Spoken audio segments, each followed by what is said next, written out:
my hand has 5 fingers. If I cut one of my fingers off, that finger I cut off is still my hand. Right. Good. Right. The body of Christ is the hand, but each hand has 5 fingers.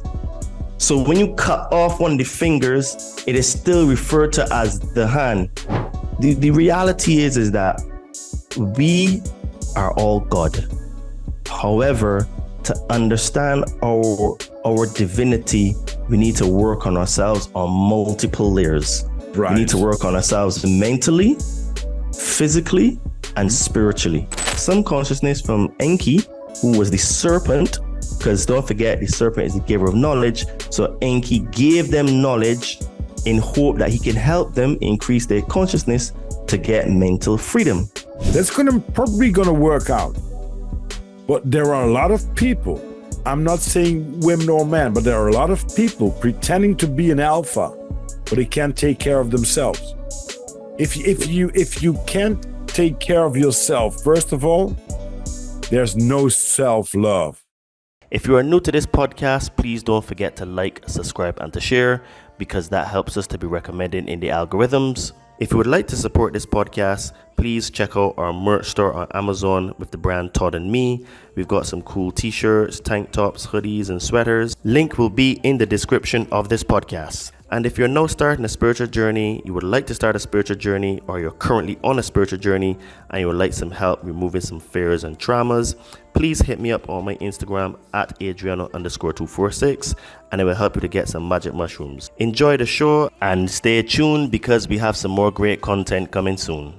Hello, beautiful and amazing people. Welcome back to the Conscious Man 7 podcast. I am your host, Todd Cave. And on this episode, I was a guest on the Disorganized Productions Podcast hosted by Rob, and he and I explored the profound connections between the ancient texts, spirituality, and modern day consciousness. We also talked about the historical and allegorical interpretations of religious texts like the Bible, Bhagavad Gita, and other religious texts. And we also discussed the concept of Christ consciousness and the allegory of the serpent and the eagle, and how these symbols relate to the understanding of ourselves and of the universe. We also delved into the importance of balancing masculine and feminine energies, the power of the subconscious mind, and the significance of working on oneself mentally, spiritually, and physically. We spoke about the challenges of modern day society, the influence of money, government, and religion, which are what I call the 3 main religions that create this present planet that we live on, the matrix, and the entire control system and structure that holds back humanity from elevating its consciousness. When truth is blurred by lies and misinformation, perception becomes reality. What will you perceive your reality to be? Liberate your fears and walk with me. Sit down and meditate. Connect with your soul.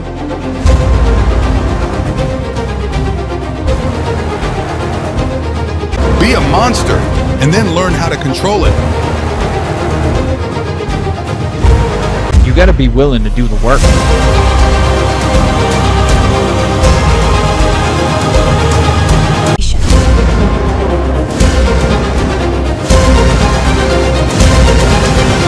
So it really goes really deep in terms of words and etymology and what they mean. So this is why it is really hard to really crack the matrix, because there's so many levels and layers to it, you know? Ladies and gentlemen, fellow human, welcome to another episode of Disorganized Productions. Today we have a special guest. His name is Todd Cave, and he's coming from Barbados, lived in UK, and now lives in Mexico, actually, right? He is an online personal trainer and helps spirituality-inclined people to burn fat and build muscle. We're going to give the link tree, but we can spit it out right away. It's linktree /Adriano_246. He has the Conscious Man podcast. That's the Conscious Man 7, I think, right? Podcast. talking about spirituality, consciousness, religion, ancient hidden history, social dynamics between men and women, which is fascinating, of course, and psychedelics, of course. It's not standing there, but I know that you're into it. Please, warm welcome for Todd Cave. Hey, mate, Rob, how you doing today, man? I'm really happy to talk to you today. Right. I was listening to the episode of you on Sam Tripoli, and I'm just like, oh my God, there's a new Santos Bonacci kind of guy who's connecting the dots for me, for religious kind of stuff in the right way.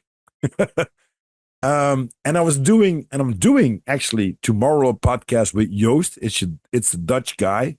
He knows a lot of the dark side of religions and cults, and about the bright side and the light side, let's say. But what I really find fascinating when you were talking on one of my friends, Davey Wavy from the Red Pill Cartel podcast, shout out to Davey Wavy, who has 2 episodes with you. A little bit jealous, sorry. That the connection that you have with the Bible, that it's a very fascinating book, but a lot of people are interpreted it in a wrong way. Am I right? Yes, that's basically the message that I share, that the Bible is not really a religious book. The Bible is a historical book with some things that are true, some things that are allegory, and some things are plainly false.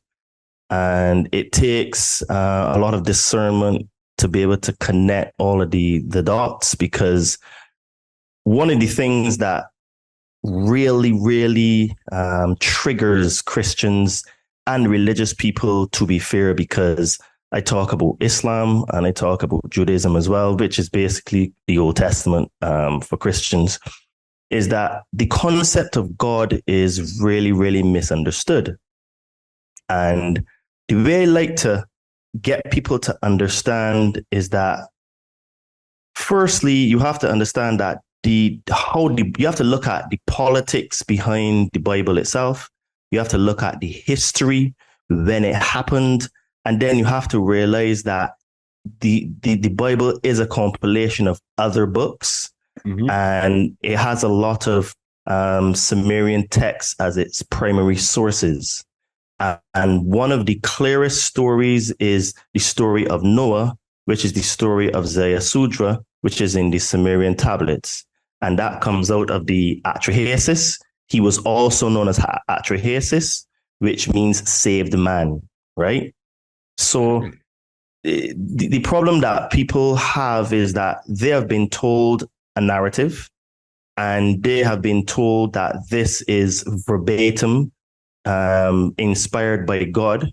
But the thing is that even the word God, I don't think is the right word. And when they say things like that, religious people and Christians get triggered, because when you read the apocryphal texts in the Nag Hammadi, which I think are fantastic sources of information, you get to understand that source, which I think is a better word, or in the Nag Hammadi, Christ used the word the Mother, Father, God.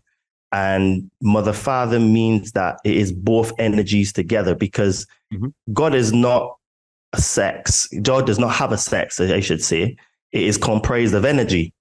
And the reason why I think like this is because Nikola Tesla said that, when humanity thinks in energy, frequency, and vibration, they will unlock the keys to the universe. Right. And a lot of my thought process and a lot of the way in which I do things, even coaching my clients, is along the lines of energy, because food has energy. People who you hang with have energy. The media that you consume has energy. And doing exercise physically puts positive energy in your body. So when you start to think along the lines of energy, frequency, and vibration, which in reality is the same thing, you realize that source is the creator and the creation at the same time. Right. Because the way the Nag Hammadi explains it is that they say that in the beginning there was just God, but because God is form and void, everything and nothing at the same time, Source created itself for nothing. But because Source is the totality, Source had to create the actual universe to create him and him, her, right? Because the thing is now is that because of the language, it doesn't really matter what language you use. It's difficult to put a word, because this is why it's called the ineffable, is the unpronounced, is the unspeakable, the ineffable. So if at times I use him, it is not because of his sex or gender, right? It's because him really is like the collective. And in most foreign languages other than English, when you have men and women together, you use the article him, plural, right? Or them, right? So basically, Source created himself from nothing, but Source was everything. But because there was nothing before Source, Source had to create derivatives of himself in order to confirm his existence. So the Nag Hammadi says that there was first mystery, second mystery, triple powers, Barbello, Zoe, and Sophia. So these are all derivatives of Source, which are Source, but just fractals of Source performing a certain task. Right. And in that whole setup, you have man, which is really the son of man, which is part of the Trinity, but the real Trinity, where you have the Father or the Father Mother. You have the Spirit, which is feminine, so that creates. So that's the creative part of Source. So the Source is like the masculine element, is like the thought, but the thought comes into an existence through creation. And then the actual third part is man, us, the Son of Man. This is why Christ said that it talked about the Son of Man. But what is very much misunderstood is that the Son of Man is all of us. So this is why when he talks about the return of the Son of Man, it would be as lightning strikes in the east and flashes in the west. That really is the allegory for consciousness. It is the Son of Man is the consciousness, the Christ consciousness rising.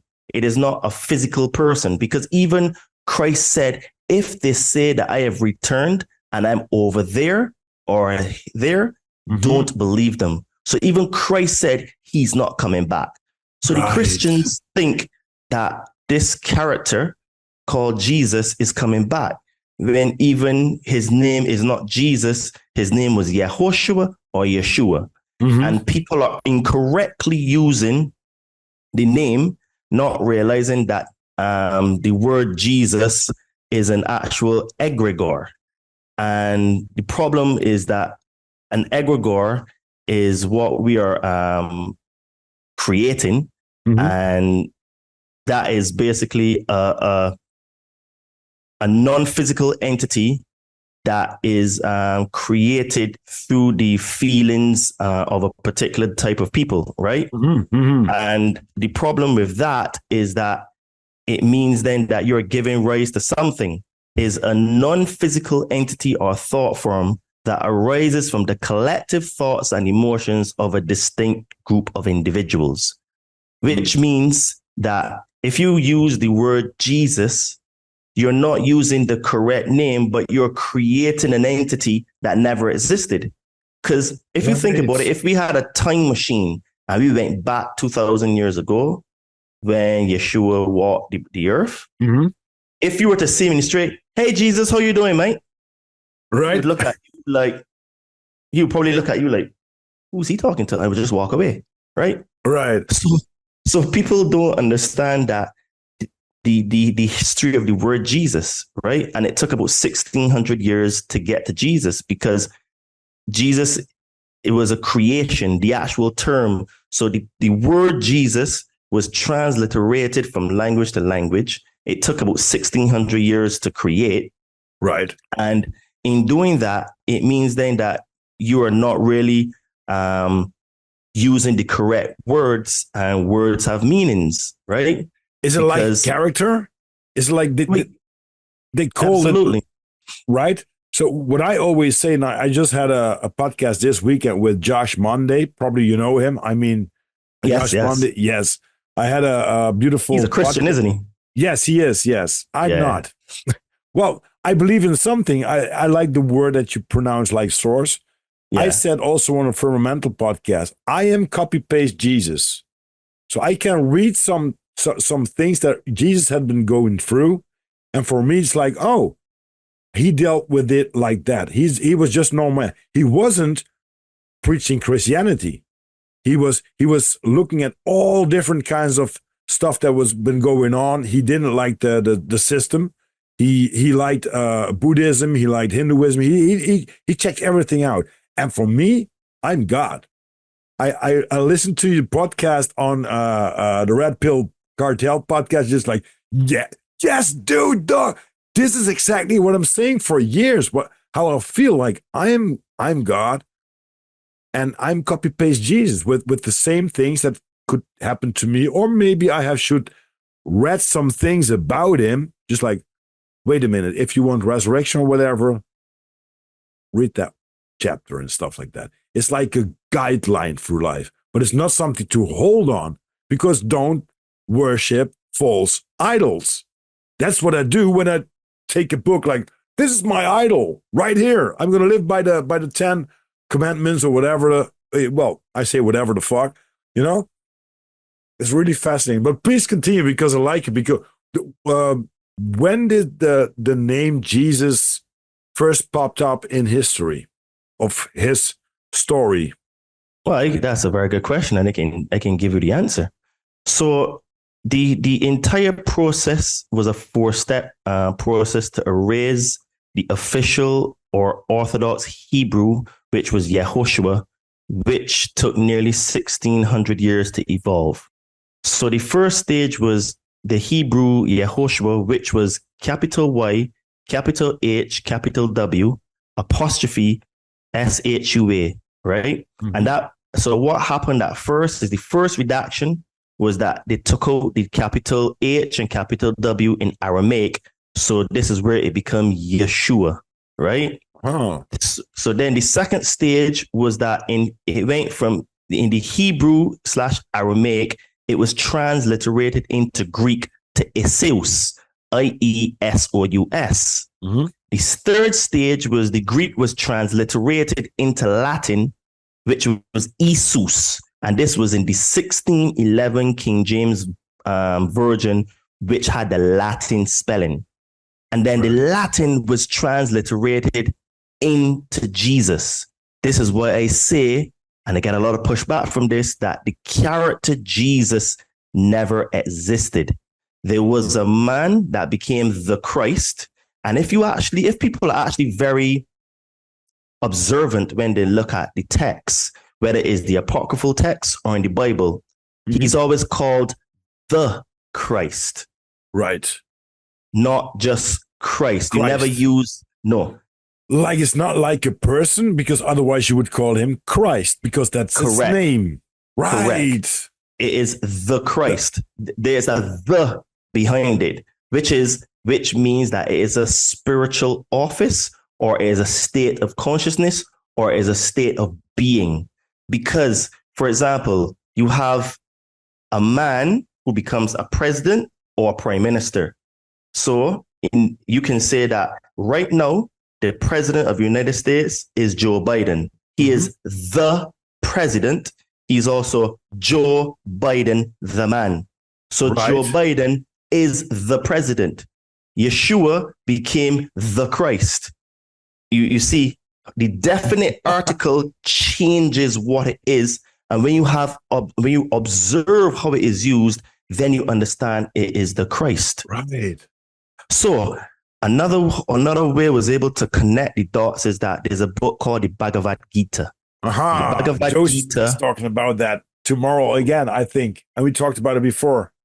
Like the creator, the one that wants to keep it, and the destroyer, Shiva.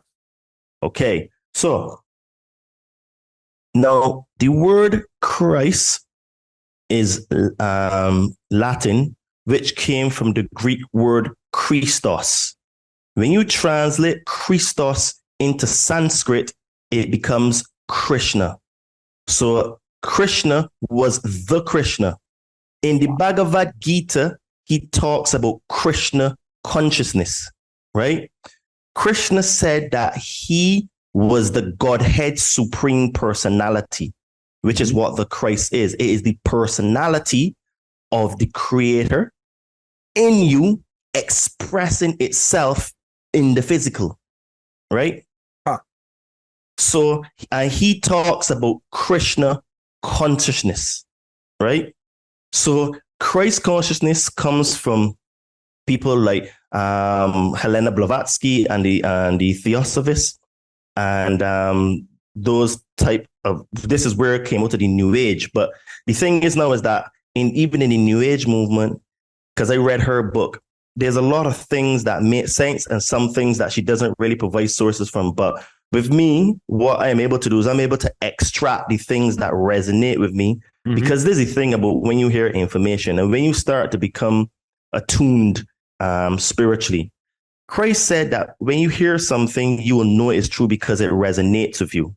Right. And when I hear stuff, it literally vibrates inside of me. Now, I have been able to get that connection through doing loads of psychedelics and meditation. When I'm doing meditation, I know the moment that I start to connect into source and in meditation, because I get like this tingly feeling at the top of my brain. Right. It's always the exact same. This tingly feeling. I feel like, how should I say? It's not necessarily an out of body experience, but I feel like this presence coming something inside is there, of me. Right? Yes, it comes inside of me. So when I read a lot of books, and when I hear stuff that resonates with me, sometimes I may not agree, but what I do is I put stuff on the shelf. Uh-huh. So by reading many different sources, you get to hear many different points of view and things. Mm-hmm. And then the more you start to hear things, then you start to like thinking in a different way. And it's like, okay, that kind of makes sense. So you can take it off the shelf, right? So again. Correct. Right. This is why in books like the Emerald Tablets of Thoth talks about moving in arcs and circles, right? And not moving in angles and corners. So he says, beware of the dark brothers because they move in angles and corners. Angles and corners is the equivalent to what we have in English called box thinking, right? So you put yourself in a box because a box has corners and angles. So you trap yourself into that idea. And this is what religion is. Religion is dogma. It is a doctrine, and it creates indoctrination. And you are not allowed to question or push back any of the dogmatic statements, right? Right. So this is why... Sorry to interrupt you. You're going to love my t-shirts on my merchandise shop, because one of them is spelled God, and it takes, it says, get over dogma, because that's all it is. And one is, that's a good one. And the other one is Psalms, whatever the fuck, because you can say whatever Psalm, but are you thinking about what's been written down? Are you reading between the lines? Are you just resonate with that, what you think? Because we had a great conversation with Josh. I love the guy, but when it comes to religion, I'm not in that kind of stuff, but I just want to talk about it because it's very fascinating, and it's not to say someone's wrong or someone isn't, right? But it's like, okay, feed me with some new stuff that I can wrap my head around, instead of look at this because it's been said in the Bible or whatever. What's your point of view, right? That what's really fascinates me, and that's why when you connect the dots between all the religious books like the Bhagavad Gita, the Quran, the Bible, take all these books, then you see like, it's like an enlightening path from an individual. And I am that individual. I am the godlike particle that can go through enlightenment when I'm doing this and that and that, and it depends on what religion you have or what culture that you live or what kind of books that they try to put you into an indoctrination in a box, because it's perfect. When somebody says, read this book, this is what we're going to do. If you're not going to do that, you're going to be punished or whatever. But here are the guidelines of our society. That's basically what's been said, right? Absolutely. And I'm going to connect a few things you said to the evolution of the word Jesus came. So the first thing is that you're absolutely correct when you say that you're God. And I say that I am God, you are God, the plants are God, the animals are God, the trees are God, the fish are God, the dolphins are God, everything is God. And where this comes from, where I picked that from, is that when Christ was talking to the Jews, he said to them, doesn't it say in your books that ye are gods? And this comes out of Psalm 82 from memory, verse 1. And it says, as God was sitting around the round table of gods, small g. Now, some translations have the mighty, some translations have the judges, some have the gods. But the Hebrew is Elohim, which is the gods, small g, gods, right? So Christ was telling them that in your scripture, not mine, your scripture, it says that ye are gods, right? So when I read that, that connected the dot for me. It was like, okay. At first, I was very confused, but after I read things like the Bhagavad Gita, and then I started to get into psychedelics, I started to realize, well, hold on a minute. Christ is actually saying that in their books, and he didn't actually disagree with the statement. He was actually, because what a lot of people don't realize, that Christ was the most psychologically sound entity to ever walk this earth. And when I say Christ, I don't mean just Yeshua. I mean the consciousness of Christ that inhabits the person at that time. Mm-hmm. He used a lot of questions when he was communicating to people, because people would come and say, oh, are you the savior? Are you the Messiah? He would say, they say that I am. He never said I am.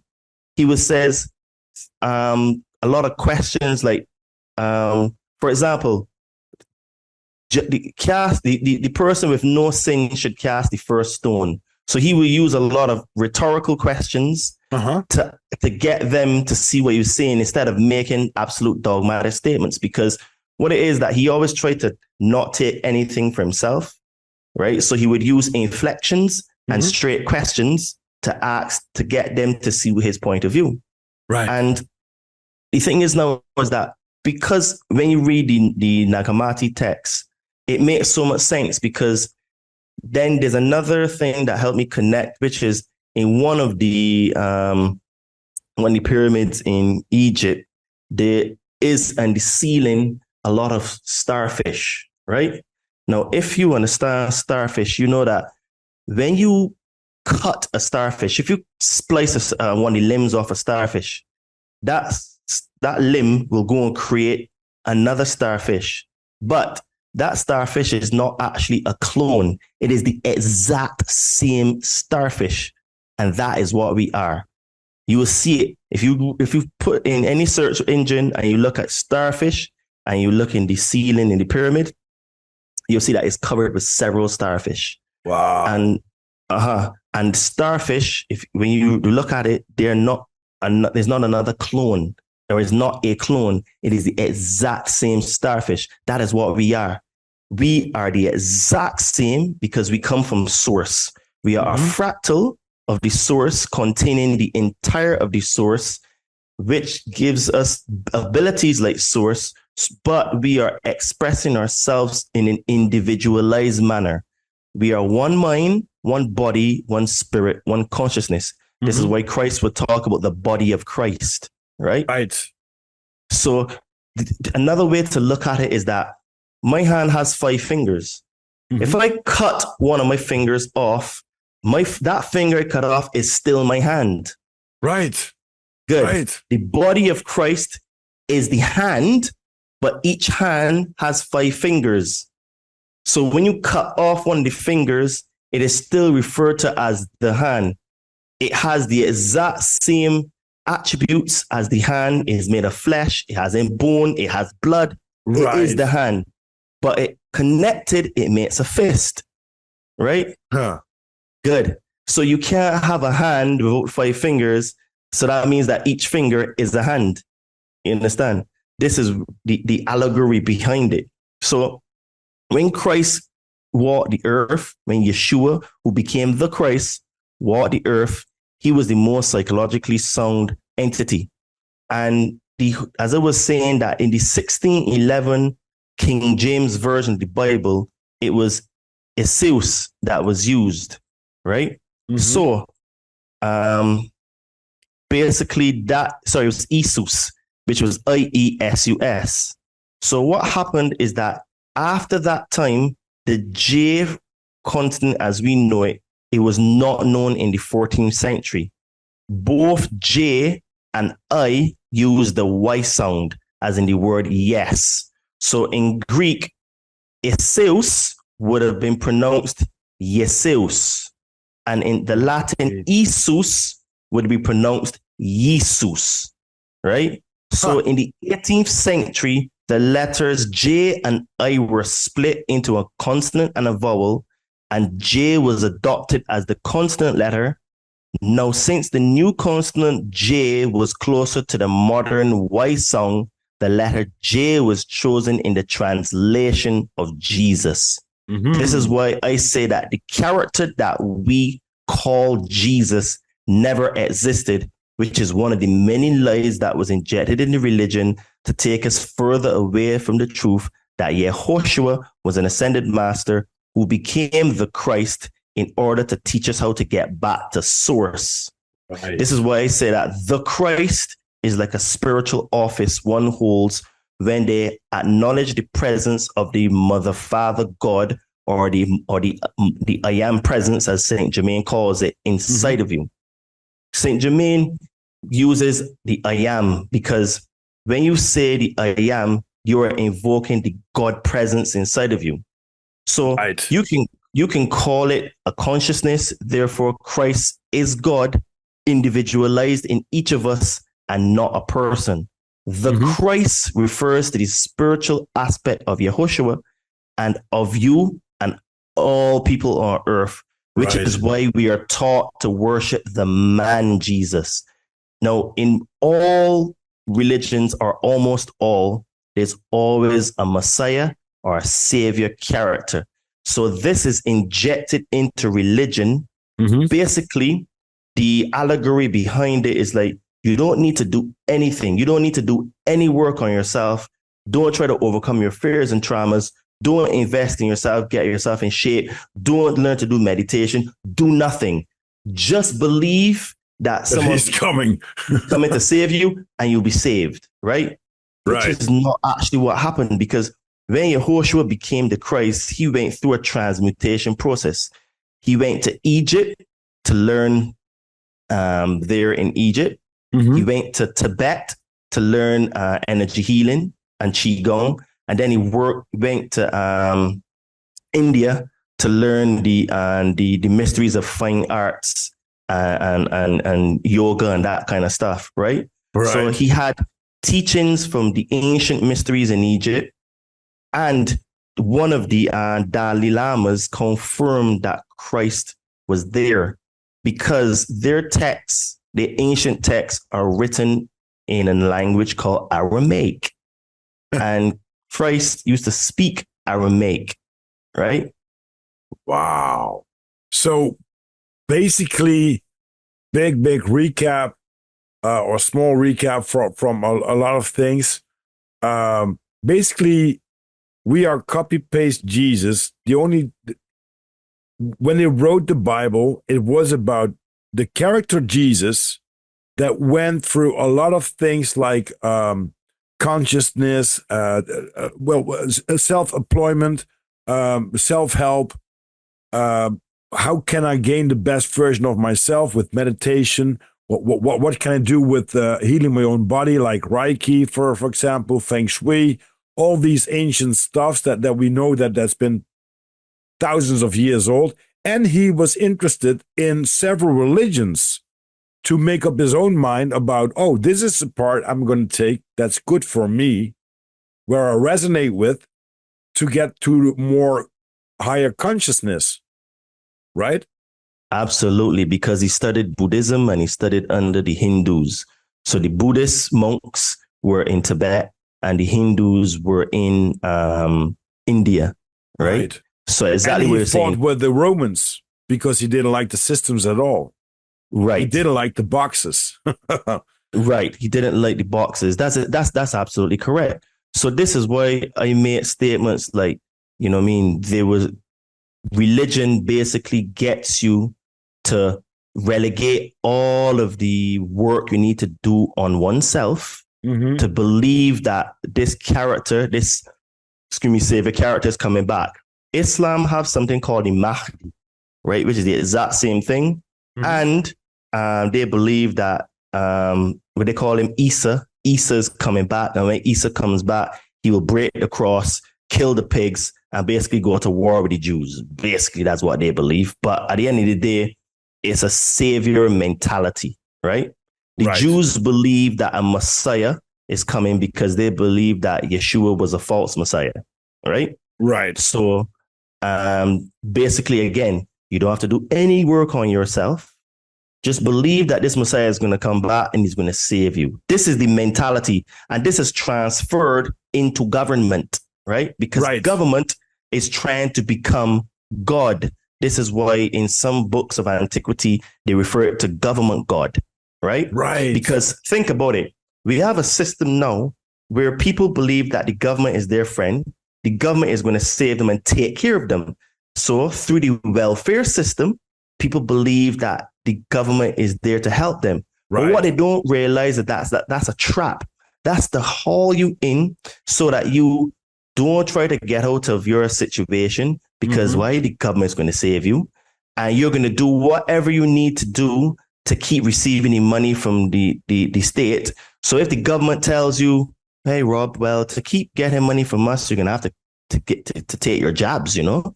Because this is what it's going to come to, right? So what has happened that the savior mentality was introduced through religion and then transferred into government, right? So now we have this belief in government that government is there to save us, to help us, and is our friend. We're the victim. Correct.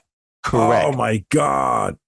God. And it's very fascinating that all these three Abrahamic religions are telling that, right? So the Islam, the Jews, and the Christianity is about Abrahamic belief systems. But you studied also a lot of other, like the Bhagavad Gita. Oh, I don't know how to pronounce it correctly.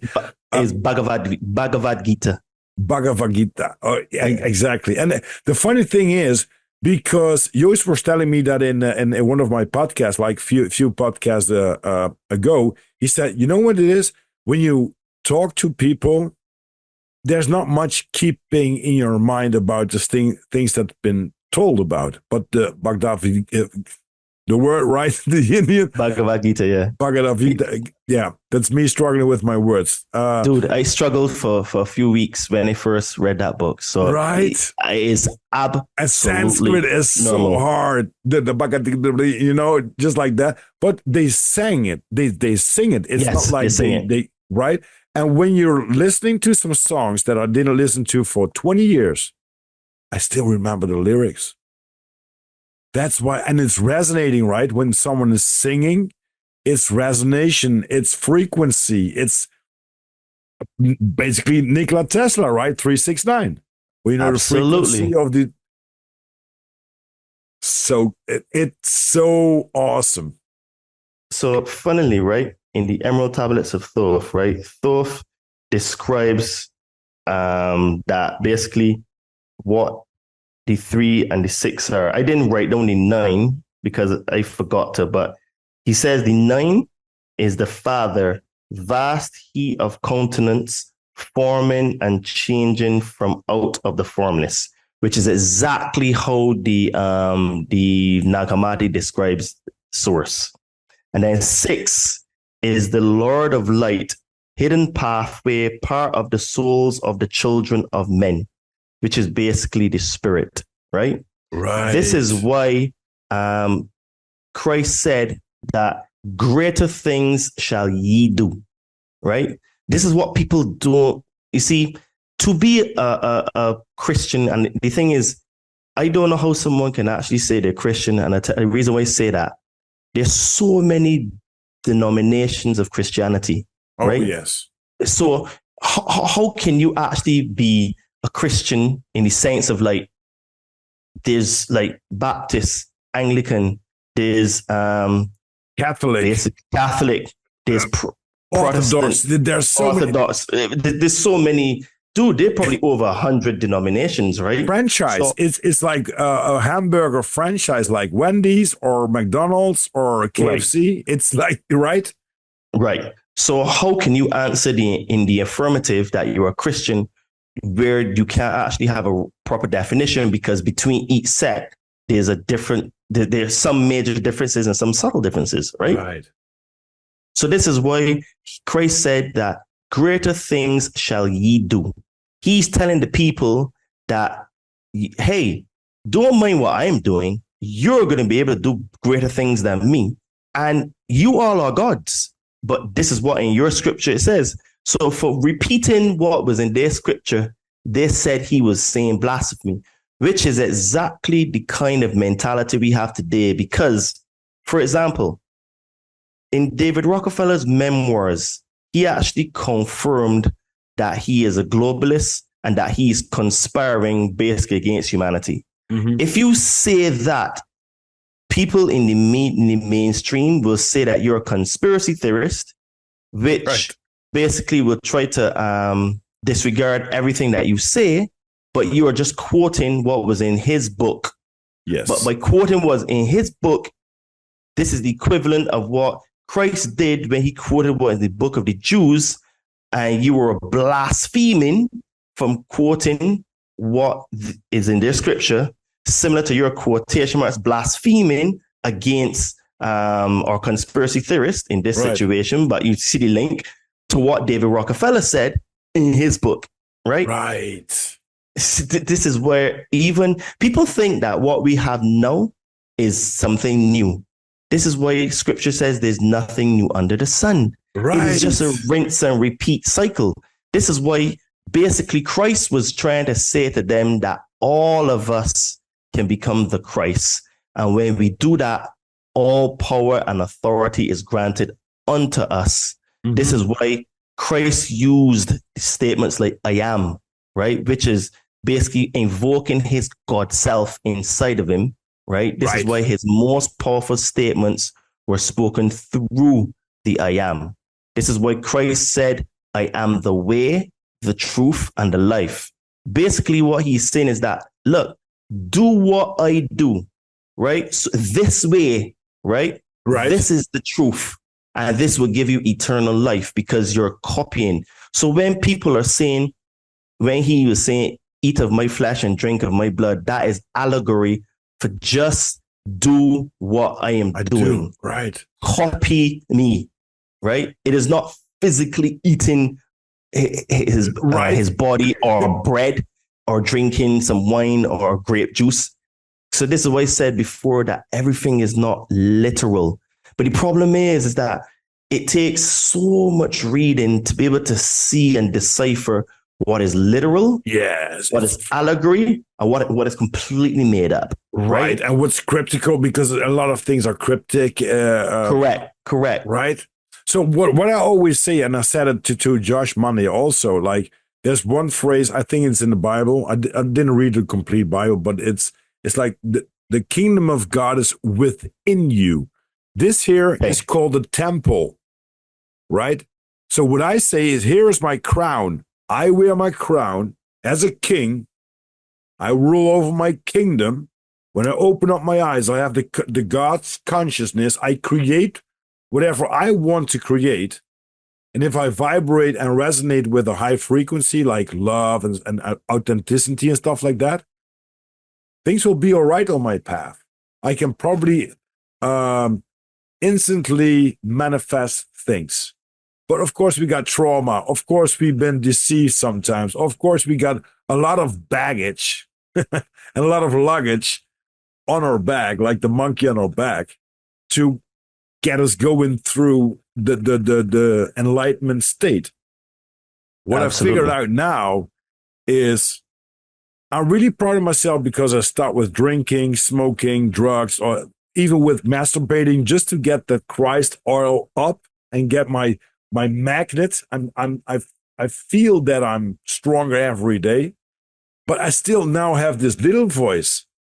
It's not Rob. It's basically a dialogue between the God particle that's telling me like the mushrooms, the other voice, and Rob, just like, now you got to quit sugar.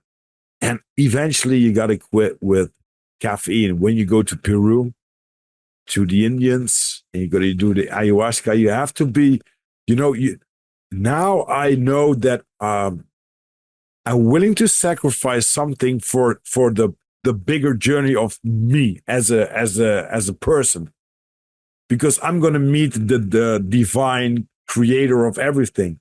And just like you said, everything with consciousness and everything that's not man-made, well, not everything that's man-made, everything that lives has a God consciousness. That's why there are trillions and millions of trillions of universes, because their own universe are there to survive. I see a tree, an oak tree outside, just like, I look at nature as if I'm falling in love with a girl. Like, wow, look at that. When you do that, things are starting to change, dude. Things are really starting to change, because it's a little, maybe it's that little sunlight that you see in the morning or in the evening, when it's just touching the leaves of a tree, which makes it extra green, and the rest is a little bit other colors of green. Just like only that second when you see a sunset, just like, wow, a brilliant picture. And 5 seconds later, it's completely different in front of your own eyes. You have to recognize, you have to see it. Absolutely. That's so. Can you allow me to share my screen? Yes, of course. I'm going to show you basically the best place. So for audio listeners, you won't be able to see this, but for the video, people that are watching this video, I'm going to break down exactly everything that you were saying just now, but in a visual way. So basically, there's something. Have you ever heard of the caduceus? Caduceus. Yes. So the caduceus is the symbol for medicine, and it's also called the staff of Hermes. Right, with the snake, which is basically. Oh, were you telling that about the snake and the eagle, the Mexican? Yes, please. Yes. So if you can you see my screen? All right. Yes. Okay, good. I think I can make it bigger though. Let me see. Yes, perfect. Okay, good. So what this staff of Hermes, this is allegory for how we illuminate. So you see, you have the two serpents on each side, and this is allegory for the tree of good and evil that was talked about in the Bible, right? So what that means is that on one side is good and one side is bad, quotation marks. So what you have is that creates a duality. So we live in a duality system. So if you see on one side here, this snake becomes good. On the other side, it becomes bad. Other side good. Other side bad. Right. This is also allegory for the Enki and Enlil factions that are from the Anuna gods, right? So there's a lot of layers to this. So what happens ultimately is that after you get right to the top, so what you do is this is the path that you take in order to get to enlightenment. So through here, you see that this is why Christ said the path is narrow and few find it. And Buddha's talked about going the middle way. So this is the middle way through both of them. So you're not taking a side. This is why you don't take a side in government. You don't take a side in things. You take the middle path, which is working on yourself and looking for the kingdom within. So when you get to the top, you grow your wings. That is you illuminating. And this represents your crown chakra. Wow. This is the inspiration for my logo on my shirt. As you can see, the seven I love chakras. that logo. Thank you, my friend. That is, you see the 7 chakras. Yes, I was thinking about the chakra system also, and the planets, the Right. chakras, it all lines up, right? Right. It's all right there. Correct. And then you see at the top, the wings for illumination. Instead of the crown, we have the microphone, right? And then obviously, because then I do calisthenics, so you have calisthenics, I offer that. And then I also offer people mushrooms. So that's the breakdown for my logo. Right. This caduceus was the inspiration for my logo. And it basically fits to me. The 7, conscious man 7 chakras in the body. 7 chakras, when they're all aligned, leads to your illumination, right? So this is the allegory for how you actually illuminate, which comes from the staff of Hermes, which is the symbol of medicine, or the caduceus, because the 2 serpents represent a couple of things. Your DNA is double-stranded helix DNA. Right. And also it is the tree of good and evil, right? Right. Because when you think, all right, so let me explain another allegory for that. The road to hell is paved with good intentions. So in the Bible and in the Quran and in the Tanakh, when quotation marks, God is telling people to go and kill other people, those acts people think are good because they're doing it for their God. But killing, murder, rape, and genocide are still murder, rape, and genocide. And God, quotation marks, is telling his people to do that, right? This is why a lot of people don't really understand this system, right? So that's why I showed you so you can see visually, for those people that are listening can see visually. Right. And you can see the connection in it, because the reality is that we are all God. However, to understand our divinity, we need to work on ourselves on multiple layers. Right. We need to work on ourselves mentally, physically, and spiritually. And emotionally. Right. I was just going to get to. So under those 3, then you have the other things like emotionally, financially, and stuff like that. Reason why I put those underneath is that in this matrix we live in, money is the form of energy that we use. Money is just really energy. It's a tool, yeah, and energy, right? Good. So in order to be able to have some level of illumination, you're going to have to improve your money situation to some degree, because you're going to need time to be able to study, time to be able to go and do ayahuasca retreats. Maybe if you want to go to Tibet and do meditation with monks, whatever. Those things need and require money. So while I don't put them as the main things, I put them just under, because the real trinity is mind, body, and spirit. And under those would come from your emotional state. Those will come also for your financial state, right? And then obviously things like eating better and getting in shape comes from the body part. Right. Even to do that, because it's going to cost a little bit more money to eat cleaner, you have to have a good financial situation, right?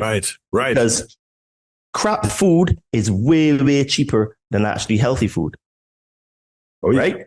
Good. So this is why you still have to be in a position of power that you can actually have time to be able to go and invest in yourself. So you need to be able to make more money. Now, the thing is that when you start to work on yourself mentally, physically, and spiritually, you will start to attract the people, the places, the opportunities, the things, the promotions that you want in your life. Because your vibration is going to be way, way higher, and you're becoming the thing that you want to attract. Right. This is why when people are in your presence, they will have this magnetism to you because you have this energy that people can't understand, but they just want to be around you. You are like, wow, Robert's a cool guy, man. And if you ask someone to do something for you, they, yeah, man, I would do that for you, man, no problem. Why? Right. Because your energy, while not as visible, is felt. Your energy is like the wind. We know that the wind is there because we see it, but we see the evidence of it in the trees moving, but we can't actually physically see it, or we can feel it. This is the exact same for energy. We can't see energy. It doesn't have colors, but we can feel it, right? Right. Good. So when you start to work on yourself mentally, physically, and spiritually, your emotional, the emotional part of you will start to improve, because what's going to happen is you're going to stop being triggered by what people say. So if you are trying to talk with someone, because you've worked on yourself, you become more stoic, and then you will start to be like, okay, I can choose to react in a very aggressive way, or I can choose to react in a positive way. And you can just politely tell the person if they're trying to wind you up and say, look, listen, mate, I don't really accept this type of behavior from people in my presence. Right. So I'm just going to leave this situation right now. If you're dealing with a woman or a woman's dealing with a man, you can simply say, when you calm down, you get back to me. And you can just leave the situation. You're not being aggressive. You're not being loud. You're just saying, listen, because you've worked on yourself, you know that if you go to their level and you start putting negative energy, more negative energy is going to come back. So you can put in positive energy and just protect yourself and walk away. So your emotional, the emotions inside of you will become controllable. Right. Because you've been working on yourself mentally, physically, and spiritually. Right. And you choose the middle, you choose the center. You don't choose the duality of the two extreme emotions or reactions, right? Like anger or love. No, you can do the middle, just like, okay, I love you, but don't do that again. Correct. Right. And you're putting up your boundaries, right? And saying, look, I'm not going to tolerate this, right? And because what it is now is that this is what I have been learning in my own journey, that sometimes I would get upset and then I have to sit back and take a pause and say, okay, how am I going to reply to this situation? Because if I reply to this in an aggressive way, I'm just going to get more aggression back to me. So you can even take time to reply to someone and do it in a way where it's like, okay, look, this is my points. This is where I stand. And you can either say, look, if we want to sort out this situation, let's have a talk. But you are the one that is setting the terms and conditions and setting the energy for the conversation, right? Or if you don't want to talk to me, say, listen, I can't really accept this type of behavior. It doesn't do anything for me. So you're thinking in the sense of energy, where it's like, this energy is bringing me down. I can't tolerate it anymore. And this is what real love of yourself looks like, right? Right. And it's a free will. You always have a choice. You can choose to react in an aggressive way, or you can choose to react in a positive way, at the same time maintaining your boundaries and saying, look, I'm not going to tolerate this. And you can just leave, right? Right. If the person you reckon is worth it, that you can have a conversation and maybe get to sit down, you listen, and you can ask questions. Because I find that one of the things that I start to do is that I ask people questions to find out where they're coming from. Because a lot of the times, it's going to sound mad, but this is the truth. People are just reacting to how they feel and not what is. And this is especially the situation for women. Now, many times when you say things to women just think of it as how it makes them feel, and they react to that, and they take a lot of things personal. This is why when you're talking about certain things, a lot of the reactions from women would be, well, I am not like that. But you'd be like, but I was actually not talking about you. I was making a statement, right? Right. Yeah. Recognizable. Right. So what you have to do is say, but this is how you are feeling, but this is not actually what is the situation. Because women are slaves to their emotions, right? Because obviously the hormones and stuff like that. So we have two challenges. A man has to learn how to be a little bit more empathetic because we think pretty much logically. And then a woman has to learn to think logically because everything is all about how they feel. Now, Carl Jung describes it as the amina and the aminus. So the aminus is the masculine in the woman, and then the amina is the feminine in the man. In the man, yeah. So in order to become the Christ, you need to be able to balance both energies. This is where some situations will require a logical approach, and others would require not necessarily emotional, but when I say emotional, feeling, it's like yes. It's like a gut feeling. It's like something inside of your gut is telling you do this or don't do this. Right. And women have a superpower in the sense where when they're like with people, and this happened to me a couple of times, even with doing business and stuff.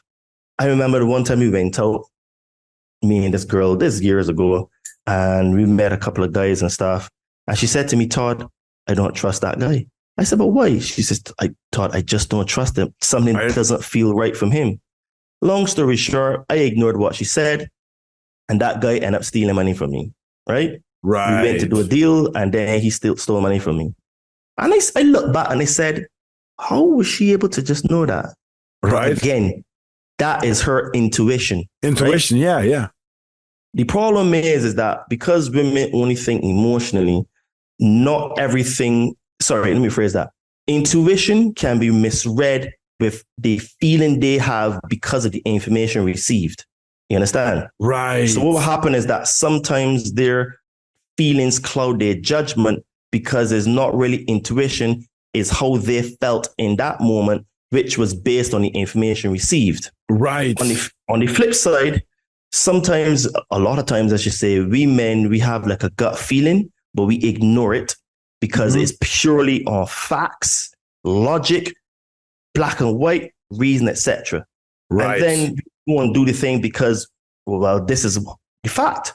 But then what will happen is that it would turn out that the feeling that you got in the beginning, which was your gut telling you to do or not to do, we men, we end up ignoring it.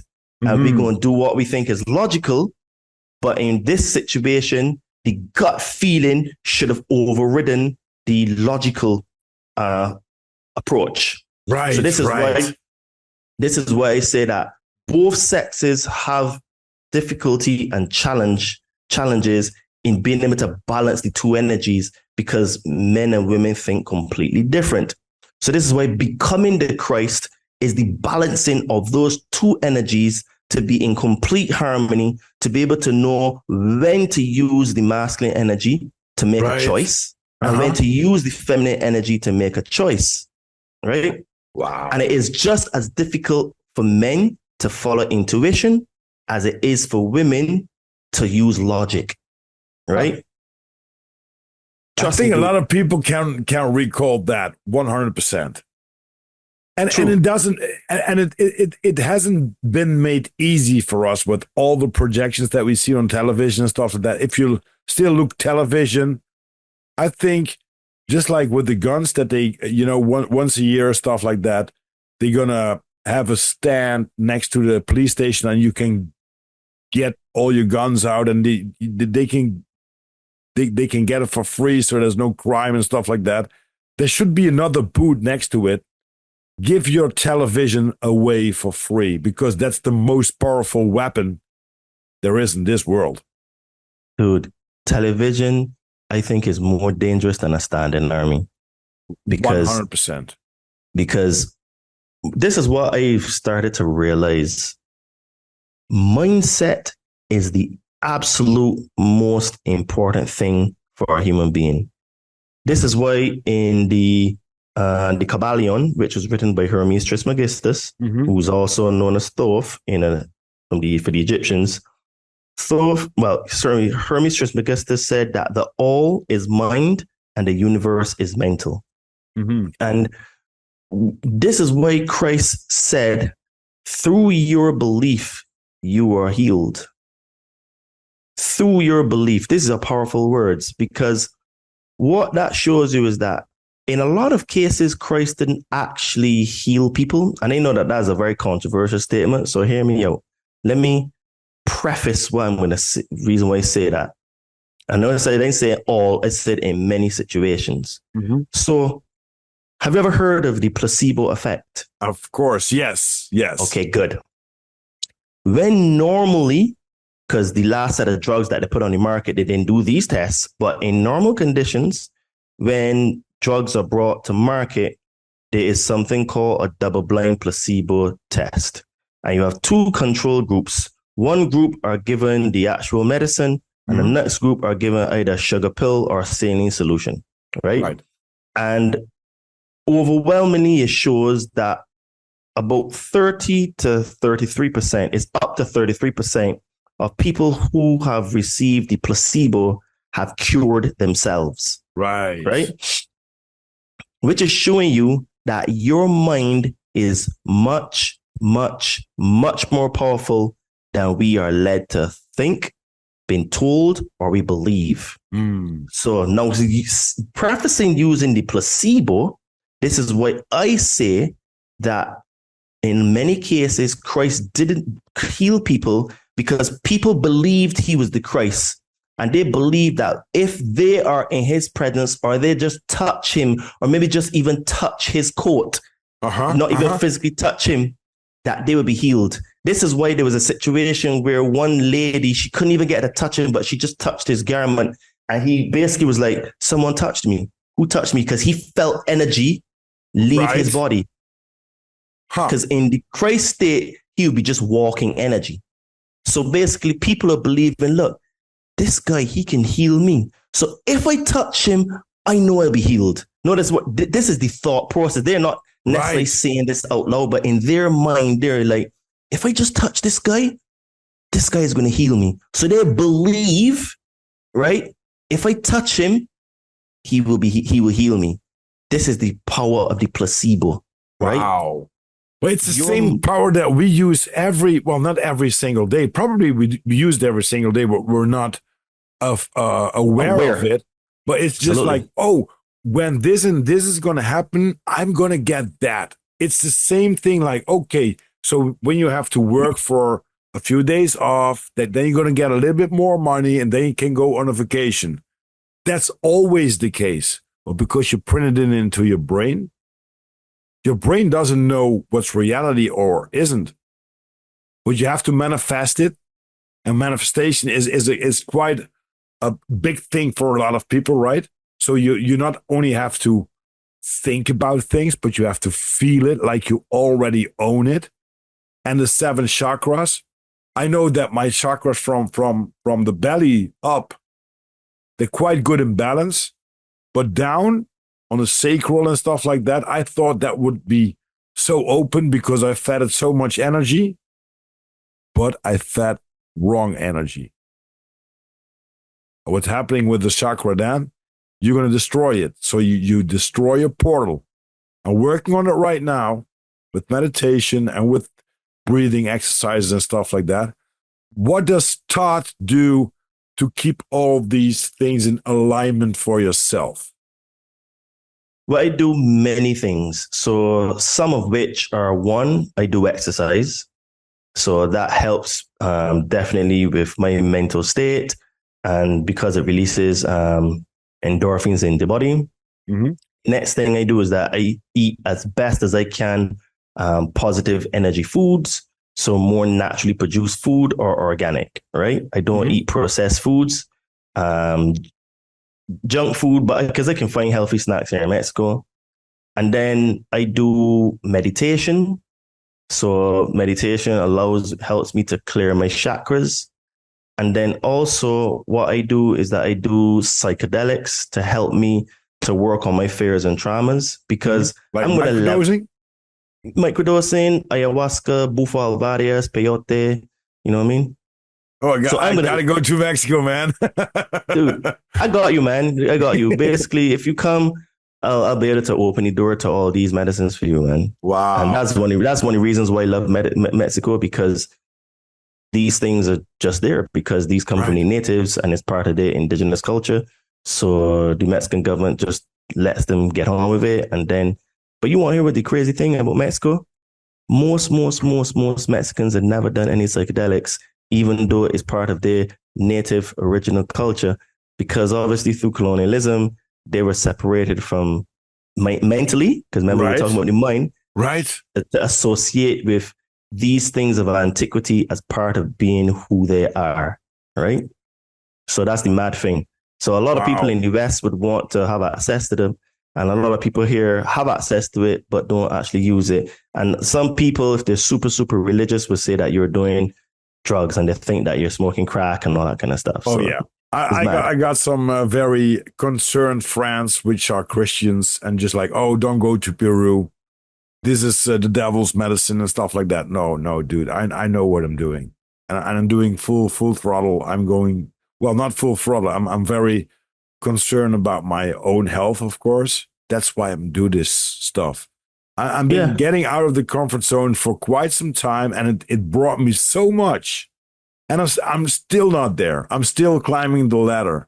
I really liked what you said. I think it was on a podcast with Sam Tripoli, but also for my users, I would like that you explain it about duality nowadays in the world with the Mexican coin with the eagle and the snake, because there's another thing going in this world, of course, and it's about as I understand it correctly, the war symbol, the eagle, and the snake, the wisdom. So it's not the bad thing in the Bible when the Garden of Eden. It's the knowledge, the tree of knowledge. Yeah. Who knows? Please okay, explain. so yeah, absolutely. But I just wanted to level up something that you had said previously before I forget. We actually manifest every single day. And let me tell you why. In most situations, we manifest negatively, because if you think about it, if you think, oh, I am broke, I'll never make it, I'm not good enough, you're going to manifest those things because of the fear. Mm-hmm. So in reality, we are powerful manifestors, but we are manifesting negative outcomes to ourselves because our base energy, our base thoughts, and our base way of being is negative. You can't produce a positive situation from a negative. Sorry, you can't produce a negative. You can't produce a positive outcome from a place of negativity. So in fact, we are manifesting every single day, but not what the things that we want. Because in our subconscious mind, we're thinking, I'm not good enough. I'll never make it. I'll never make money. I'll never lose weight. I'll never find a girlfriend. I'll never find a boyfriend. I'll never get a promotion. I'll never be able to travel, etc., etc., etc., etc. Right? Right. Self-fulfilling prophecy, right? Absolutely. So you are actually manifesting those things in your reality because you believe them to be true. Right. On the flip side, if you want to manifest things positively, the trick is not just to speak positively. You have to work on your fears and traumas, which are the base reasons to have your mindset in a certain way. And one of the things that I like that's worked really well for me was psychedelics. Psychedelics have really helped me in that respect, which is why basically you have to feel it, believe it with every fiber in your body, where you become disillusionally believing in yourself. Where when people start to tell you that you're a madman for believing in your ability, you are on the right track. People have to think that you're literally, you're a madman because you're so determined to achieve what you want to achieve. Right. And people start telling you, dude, you're dumb. When people start telling you that, keep on going. Give up. Keep on going. Because you have to go through a metamorphosis process where you remove the fears and traumas So basically, energy is not something you can be created and destroyed, but it can be displaced. So you need to displace the negative energy by healing your fears and traumas, your insecurities, so that you allow the positive energy of love to come in, and that takes time. So what I would say is, when you think that is not going to happen and you absolutely feel like giving up, when you are absolutely at breaking point, it is when you are at breaking point and you break, that is when it happens. And when you break comes the absolute surrender. When you surrender to the point you say, okay, what I've been doing isn't working. Mm-hmm. I have nowhere to go. I am on my last 10 pounds. I am on my last meal. I am on my last whatever. I give up. Whatever I have to do, tell me, show me, I will do. That is when it happens. But the problem is that you have to get to breaking point. And trust me, you will have several downs, but it's when you get to that point where your identity splits and then you break and you're like, okay, I'm done. I can't take it anymore. I'm tired of suffering. I'm sick and tired of being sick and tired. That is the point when the magic happens, right? So it gets extremely bad before it gets better. So don't think that because it's not happening, it is not happening. It actually is, because it is a process to actually, yes, where you believe in yourself. Remember the placebo effect. Remember what I said about people touching Christ's coat, etc. That is the level of belief you have to have. And when people tell you that you're mad, you are on the right track and you're almost there. Wow. Okay. So I just wanted to say that to level up what you said previously, because manifestation is something that we do every single day, but is not how we want it to be. Because I'll tell you a little tip that I learned. And this happened to me. So this is me talking from personal experience that I'm sharing with you. So this is not me thinking that I am better than anyone, because everyone goes through the exact same process. It's just a different flavor of the process. Your flavor, you may like chocolate, the other person may like vanilla, the other person may like strawberry, the other person may like tutti frutti. It's all ice cream. It's the exact same process, just slightly different flavors. Right. When you actually give up and you surrender and you absolutely let go, that is when the magic happens. And you can start to see a shift and feel a shift inside of you. Mm-hmm. And you have to be broken, because unless you're broken and you're empty, remember what Christ says, you can't put new wine into old wine skins. You have to empty your cup completely in order to receive new. And the process is extremely hard. However, all of us can do it. And don't focus on other people. Focus entirely on you and your journey. You can't save other people. You save yourself. By saving yourself, you change your world. When you change your world, the world around you changes. Right. This is so powerful, Todd, because a lot of things are not only resonating or matching with my belief system, but also I learn so much from you because I'm connecting the dots in a better way than I did before. Because sometimes you hear the clock, but you don't know where it's, I don't know what's the saying in English, but you hear the bells tolling, but you don't know where the bells are, right? Yes. The thing is, with letting go, I got a big problem with letting go. And I know that's it in my trauma, because we didn't have much money and stuff like that. So yeah, I got two belief systems within my system. When I have something, it's really hard to let it go because we didn't have that in the past. And the belief system, like, oh, you will be broke forever because your daddy was broke and you were broke, and few centuries back, we had some money and stuff like that. We had some wealth and some health. But nowadays, all these things are been implemented in our DNA. So it's not only for me to let it go, but also for maybe several generations that I had to let go for that. You got a tip about letting go? Like, just like you said, when you turn over, just like, you know what? I'm done. I'm done. So the shift will come in? Yes.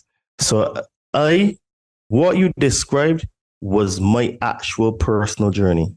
I'm going to tell you one of the last things that I realized, because truth isn't learned, truth is realized. Human beings spend more time complaining about how things should be instead of realizing and accepting how things are. When you accept how things are, it means then that you can analyze the situation and look for solutions. But by complaining about how things should be, your mind is not allowing you to see the opportunities that are coming to you every day. Right. And this happened to me actually very recently, because I'm going to share a personal story with you.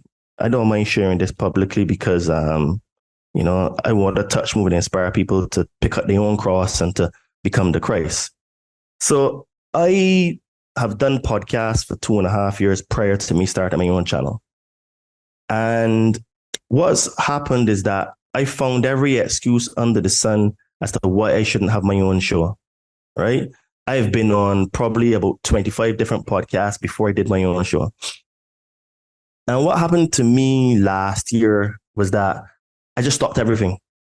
I had a moment where it was a bit of like trying to find myself again, because there are levels to finding yourself. Mm-hmm. And basically this year, the voice said to me, do podcasts. And I found every excuse not to do it. And we were talking before the show about how challenging it is to have your own podcast in terms of time, editing videos, booking guests, you doing your job, me having my fitness business, and getting everything done. I didn't want the responsibility. But guess what, folks? What you resist persists, right? Yeah. And over-analysis leads to paralysis, right? And the things that you ignore the most are the things that give you the most growth in life. So when I accepted that I had to do podcasts, things gradually changed to the point now where how should I put this? I wish I had done this 2.5 years ago, but I realized that I wasn't supposed to do it 2.5 years ago because I had to go through that shedding of the beliefs I had about myself. Right. And this is why I say that it is when your mind breaks, or your belief system about yourself breaks, is when the magic happens. So don't give up, people, but you have to realize that you have to do the things that you fear the most, because it's only through doing the things that you fear the most is how you can grow and get stronger. And now I have different challenges. My challenges are finding the right people to help me with this project that I have. And that's a good challenge to have. Right. And the reason why I have that challenge is because I let go. I stopped complaining about how things should be and accepted how things are. Yes. And when I did that, I saw, well, in my situation, my higher self kicked me in the groin figuratively, because my higher self woke me up out of my sleep in May and said 2 words to me. This was at 3:00 in the morning. Do podcasts. And I got up out of my sleep and I was like, okay. It was so loud because it was my own voice. Right? And my own voice woke me out of my sleep. I've only had 3 situations where I've spoken to my higher self like that it was so loud that it would, I just had to say, okay, I let go. I let go. I surrender. Right. Right. So I share that with people, right? To say to them that, look, I understand where people are. I am not better than anybody else, but I hope that my stories and the way I explain things touches, moves, and inspires people to start to work on themselves. Right. Because the only way you're going to get out of your situation is when you invest in yourself to become the best version of yourself. And my take is that you go through the body, you get in shape.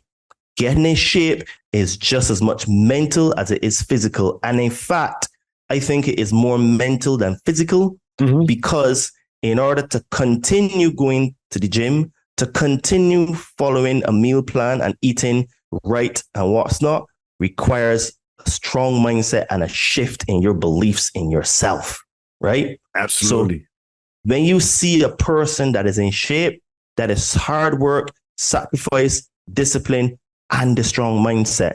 Now, the nuance with that is that everybody that is fit doesn't always have a positive mindset, but they're just good at maybe doing certain things. The difference to how I help my clients is that I teach them these things that I'm sharing with you on the podcast, but at a deeper level, to help them to hack their mind so that they can become the best version of themselves. So they actually believe that they can become who they want to, right? Right. And this is the thing about it. So I am just like everybody else. I have my challenges, but the difference now is that I believe I can overcome any challenge that I face. I don't care what it is. I can and I will overcome. That is the belief you need to have, that people think you are mad because you say that you are God. And I say that I am God. So are you. So is everybody else in the world. Yes. I am God. And because I am God, I know that I can find solutions to any challenge, and I will create the situations that I want. Because here's the trick about it. When you work on your mindset, you're able to make better choices, right? But the work on your mindset is two-part, because it is getting in shape, eating better, and then your mindset starts to improve. And then if you have someone like me that can coach you through that, we can level up and put steroids on your mindset to help you attract the things that you want, because you're working on yourself and improving yourself. So when you improve your mindset, because the problem is, one of my mentors, she said to me that we have this system all wrong. We think that achieving results is all doing, but that's not it. It is actually 80% mindset and 20% doing. Because when you work on your mindset, you're able to make better choices. When you make better choices, you actually feel better about yourself. When you feel better about yourself, you improve your mindset again, and you make even better choices. The better choices you make, your actual life improves. The better your life becomes, the better your mindset becomes again. So what you're doing is creating a feedback loop of belief in oneself, working on your mindset, and then having the results. Instead of spending 80% of doing, you focus heavily on mindset. 80% mindset, 20% doing. And this is very much the split to actually get a good physique, where you eat well 80% of the time minimum, and then 20% if you like ice cream and you know what I mean, a cheeky hamburger, this and that and third, you can have it, right? Chocolate and ice cream. Oh, dude. Right. That's the hardest part for me to let it go. Right. 80% is your mindset. Right. So then that allows you then to, if you're going to get into shape, eat well 80% of the time, and the other 20%, you can have the little cheeky meals here and there, and it won't affect you. Right. And it takes like 31 days to implement a new habit. Yes. Like Now I'm now like 5 strongs, as I prefer to say, sober. I'm not craving for that stuff.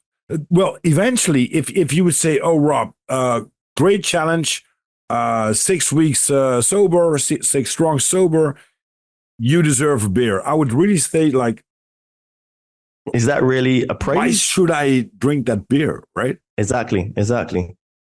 But the thing is, I'm seeing it in my body. I see it how I create some sort of magnetism. I'm more focused about stuff. So because I challenged myself. Well, it wasn't yes, it was a challenge. With the things that I always did, to quit with that stuff, to quit with that shit, that was a challenge.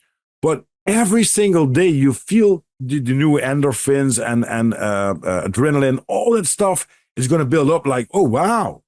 Would you like a cigarette now? Nope. And just like you said with that voice, I was doing Cambo and my intentions were I want to get rid of my addictions. And I had quite some lot, like sugar, caffeine, and that were just the normal ones that are allowed, right? You go to a grocery store, you can get your sugar, excuse me, you can get your coffee, whatever. Alcohol, drugs,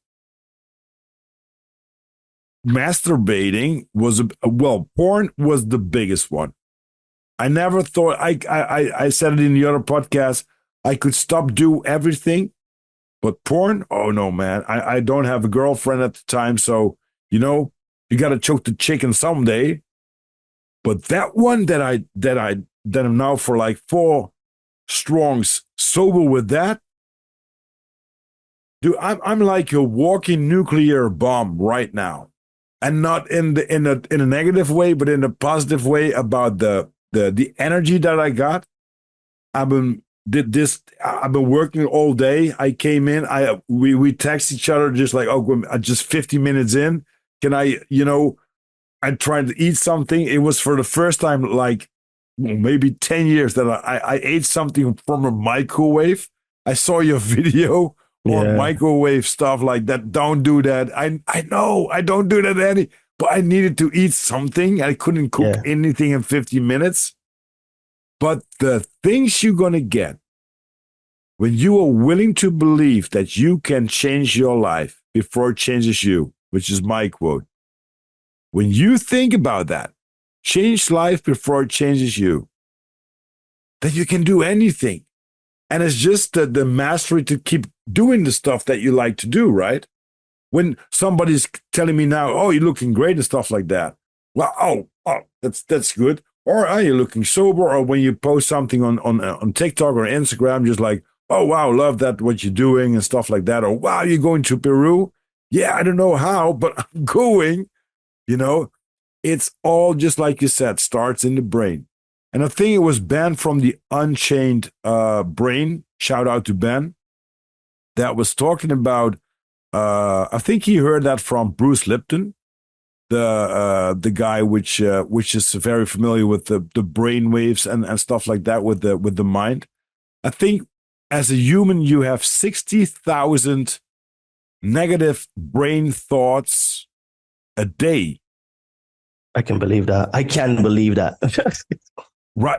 That's a lot. Like, and it starts with when you're waking up. Yep.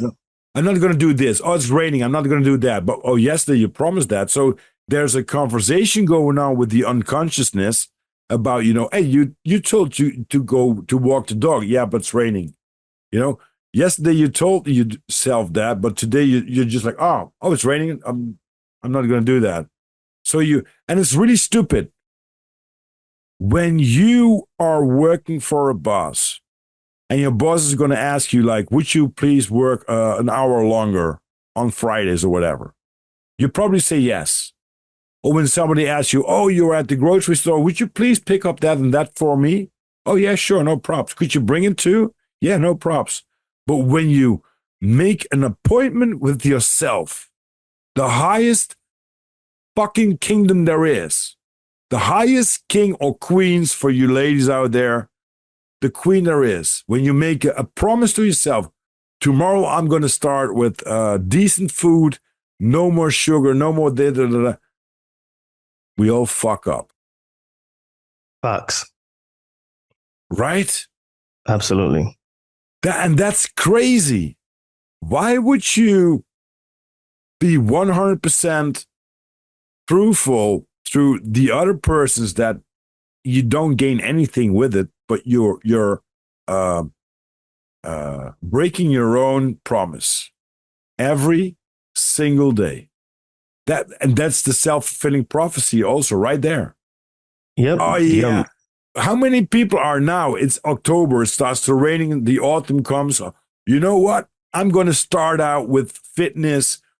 Well, about when the winter is coming, because I want to be in shape next summer. Right. You're going to see a lot of people try to do that on the 1st of January, 2025. But you know how many people quitted it in the 1st of February? Month. I think it's ridiculous. Like it's ridiculous. 80%. I think it's like 80% or something crazy like that. Yes. Yeah. I think over a whole year, there's only, 2 to 5% that still are doing it. Yes. Yeah. It's a very, very small number. Well, your listeners are in luck. If anyone is hearing this and what I said resonated with them, just reach out to me on my social media at Adriano_246 or my name Todd Kiv, and it can help you to get into shape, and you would be able to avoid the New Year's resolution not actually fulfilling and keeping the promise to yourself syndrome that we've all done. Because this is a classic self-sabotage move that we all do. I mean, I've done that in other areas of my life, so I understand. But the thing is that the first part to actually making change is to admit that you have a problem. And if you don't have the tools, the skills, the know-how, or the ability to make the change, you get a coach or a mentor to teach you. And the other key about that is if you're not sure that you can do it, when the opportunity comes, you say yes anyway. Because I tell you a little secret, guys, the universe rewards those who are brave. And when you are not sure you can do it, if you're not sure you have enough money, if you're not sure that you'll be able to continue, just do it. Just say yes, do it. So anyone that's listening to this, just reach out to me. You may not believe you can do it. Reach out anyway.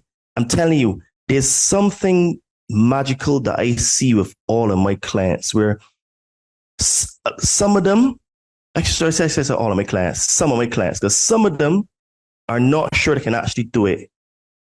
But when I talk to them and they say, okay, you know what, Todd, I'll be honest with you, I don't know if I can do this, but I'm going to try. Right. That is the attitude you have to have. Yes. And when you try, you will see that the universe will start to reward you in ways that can't explain. Is this thing that happens in ether that the universe says, okay, that guy, Rob, he's not sure, but he's trying. Right. And there's some things will shift in the background.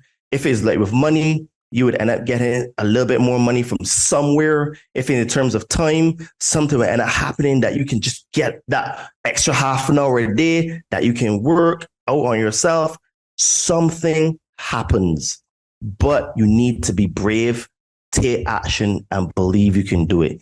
Even if you don't believe that you can do it, try to do it anyway, because the universe will reward you for your bravery and the fact that you are taking action. Right. You understand?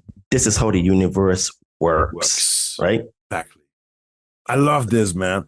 I wanna tell you that normally I'm gonna have, well, not normally. I'm having 12 questions for my guests, and after that we want to wrap it up. Some questions are quite hard. Some are easier. Okay. So what? Hold on a minute. Yes. You had asked me a question with the serpent and the eagle, so I can quickly go yes, through that. Please. Yeah, I got the time. I didn't forget. I just wanted to preface what I said, what level up on what you said. So, a few places where you can find the serpent has always been known in antiquity for knowledge and consciousness. You have on the Egyptian headdress, you always had the serpent. In India, you had, they call the Nagas, Shiva, Vishnu, even Krishna. They're all in imagery of serpents. And then even Christ said, "You be as wise as a serpent and soft as a dove." So the serpent has always been in antiquity representing a giver of consciousness. Now, the reason why the serpent was basically that understanding was altered is because of the story in the Bible with Eve and the serpent in the Garden of Eden. Now, that story comes out of the Sumerian tablets and other apocryphal books where it was Enki, who is one of the brothers, who was one of the protagonists in the whole Anunnaki, Anuna gods pantheon. Mm-hmm. And the duality system was created between those two bloodlines, Enki and Enlil. And Enki more wanted to try to help humanity, and Enlil more wanted to kill humanity and destroy us. So what happened is that in the Garden of Eden, what happened is that Enki told Adam and Eve, but is mostly Eve in the book of Jasher, that we can be greater than even the Anuna gods that were ruling us, and that the God that we think is God, the God in the Garden of Eden, was not the creator of the universe. So what happened is that one of the questions that a lot of Christians, because I get pushed back from this all the time, but so I'm going to ask a couple of questions for people. Because remember, it's in asking questions that you actually get to what is the situation. Right. I would like a Christian to tell me when it says that when God was walking in the Garden of Eden and he was looking for Adam. So my first question is, why was God walking? Right. Because he was. Because he was what? Yeah. He normally is omnipresent, right? So why does he need to walk? Good. That's the first right? thing. So if God is omnipresent, it means that he knows everything. And is everywhere. Is everywhere. So why would he ask Adam where he is? So when he knows everything about him. Absolutely. So in fact, that God that was walking in the Garden of Eden was actually Enlil, right? Which is Enki's brother. And they have beef one another because Enki is the firstborn son, but he's the son of a consort from Anu, his father. Well, Enki was the firstborn of Anu's wife, right? And Anu's wife is his half sister.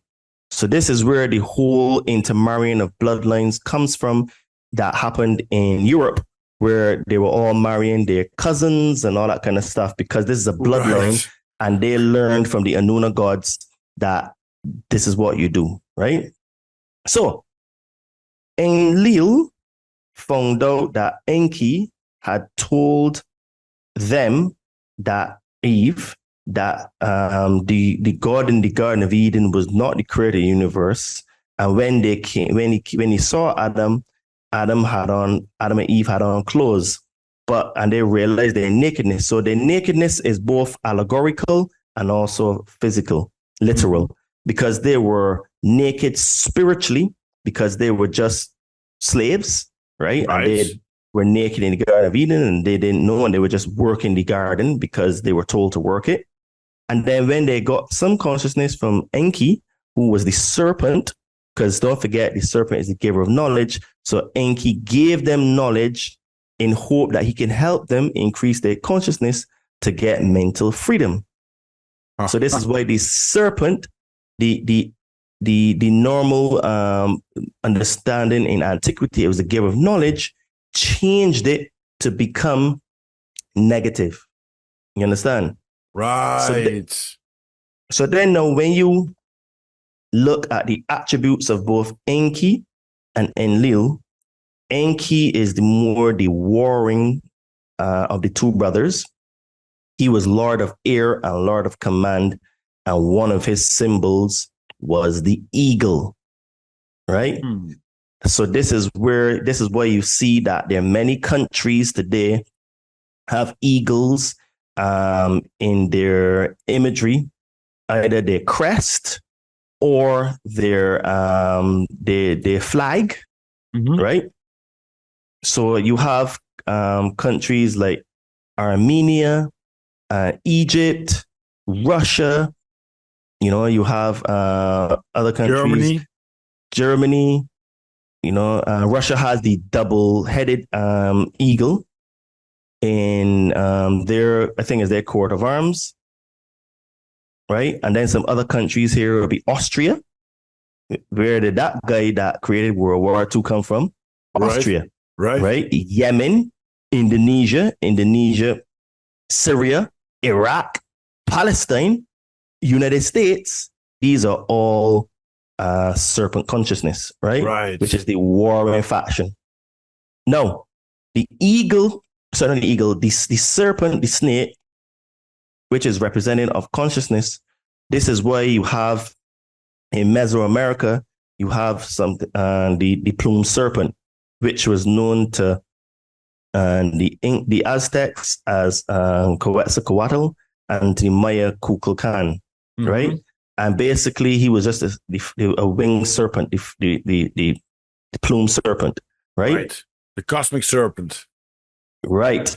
And that was a representation of the giver of knowledge. And for the Inca in Peru and in South America, he was known as Viracocha. Also a plumed serpent. So what happened is that it appears that these factions still operate on Earth today, and at the high level, the monarchies and stuff, it appears that they had inside information of a legend that has said that Quetzalcoatl would return because he was actually white. And because the Anuna gods were all different color skin.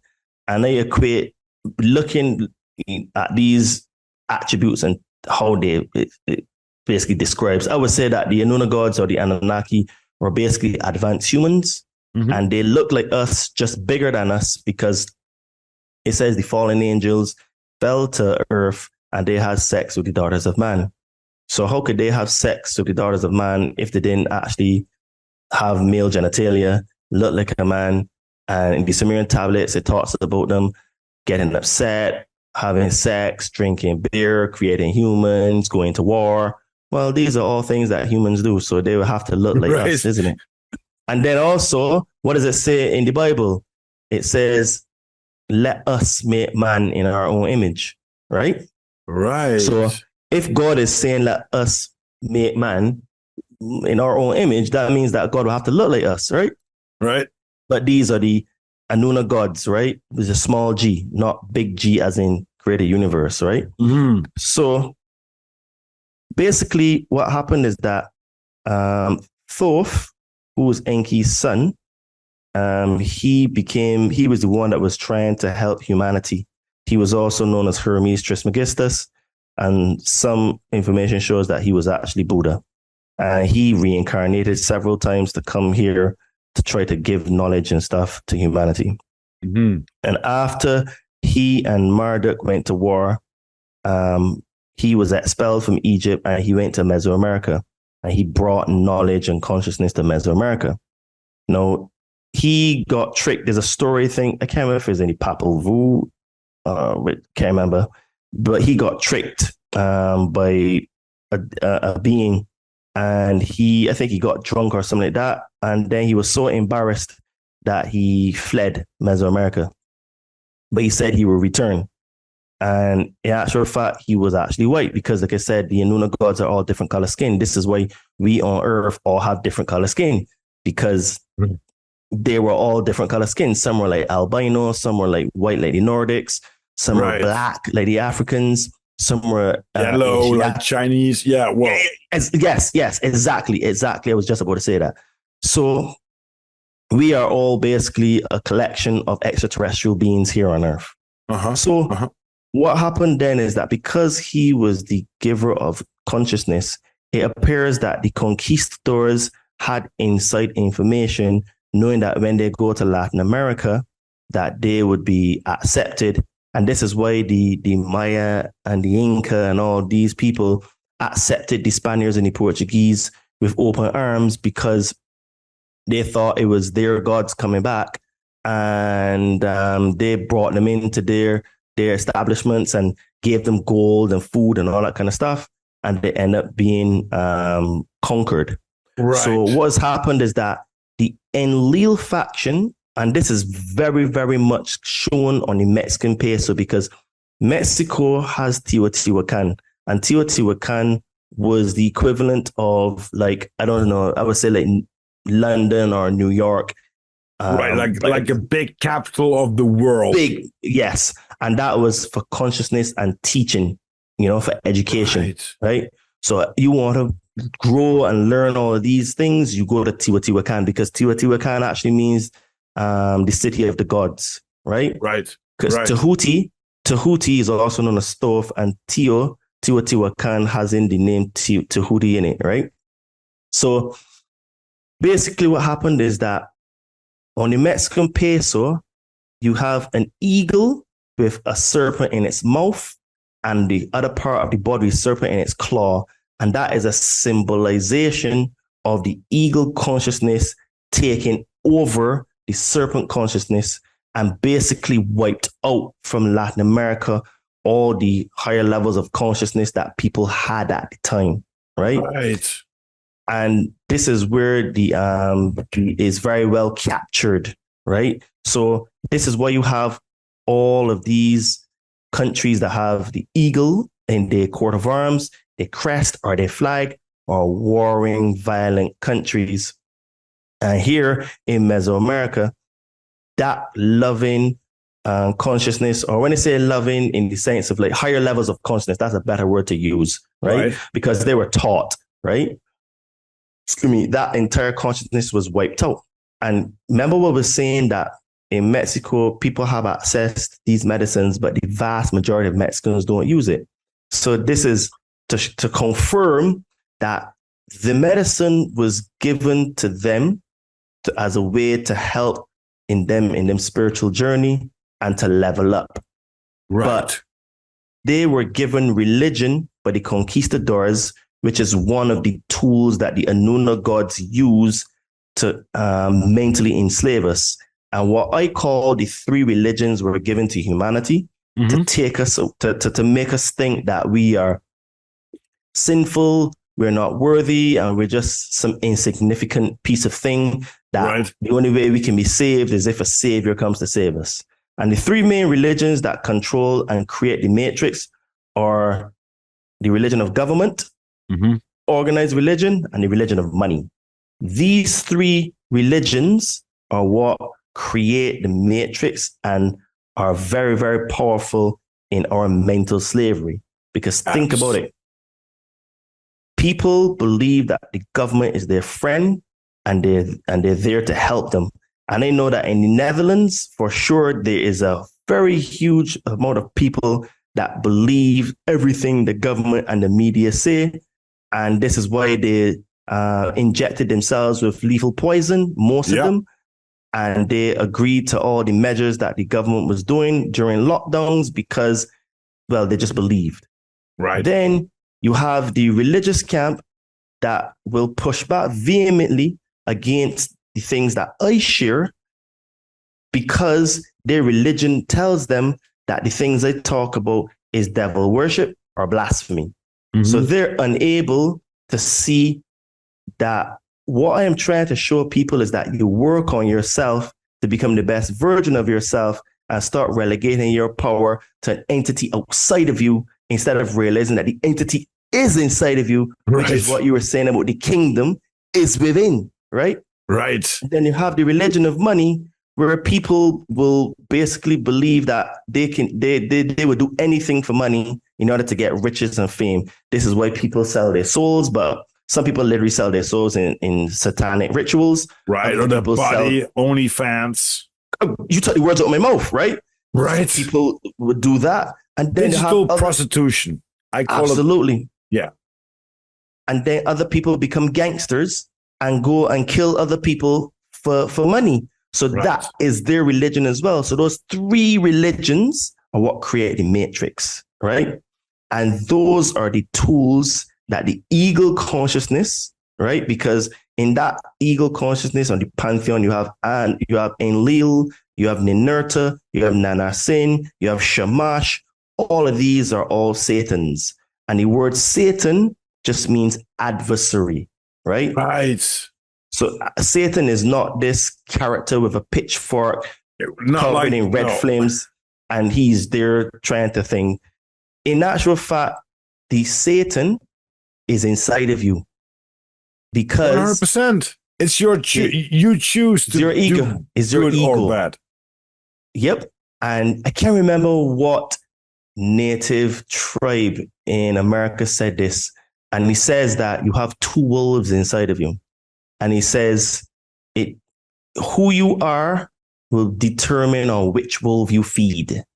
So if you feed yourself, again, this is duality. So they're saying the same thing I talked about, duality, showing the caduceus, good, one side is good, one is evil. And he's saying it depends on which wolf I feed. You understand? Right. So you can choose to feed yourself positive stuff, or you can choose to feed yourself negative stuff.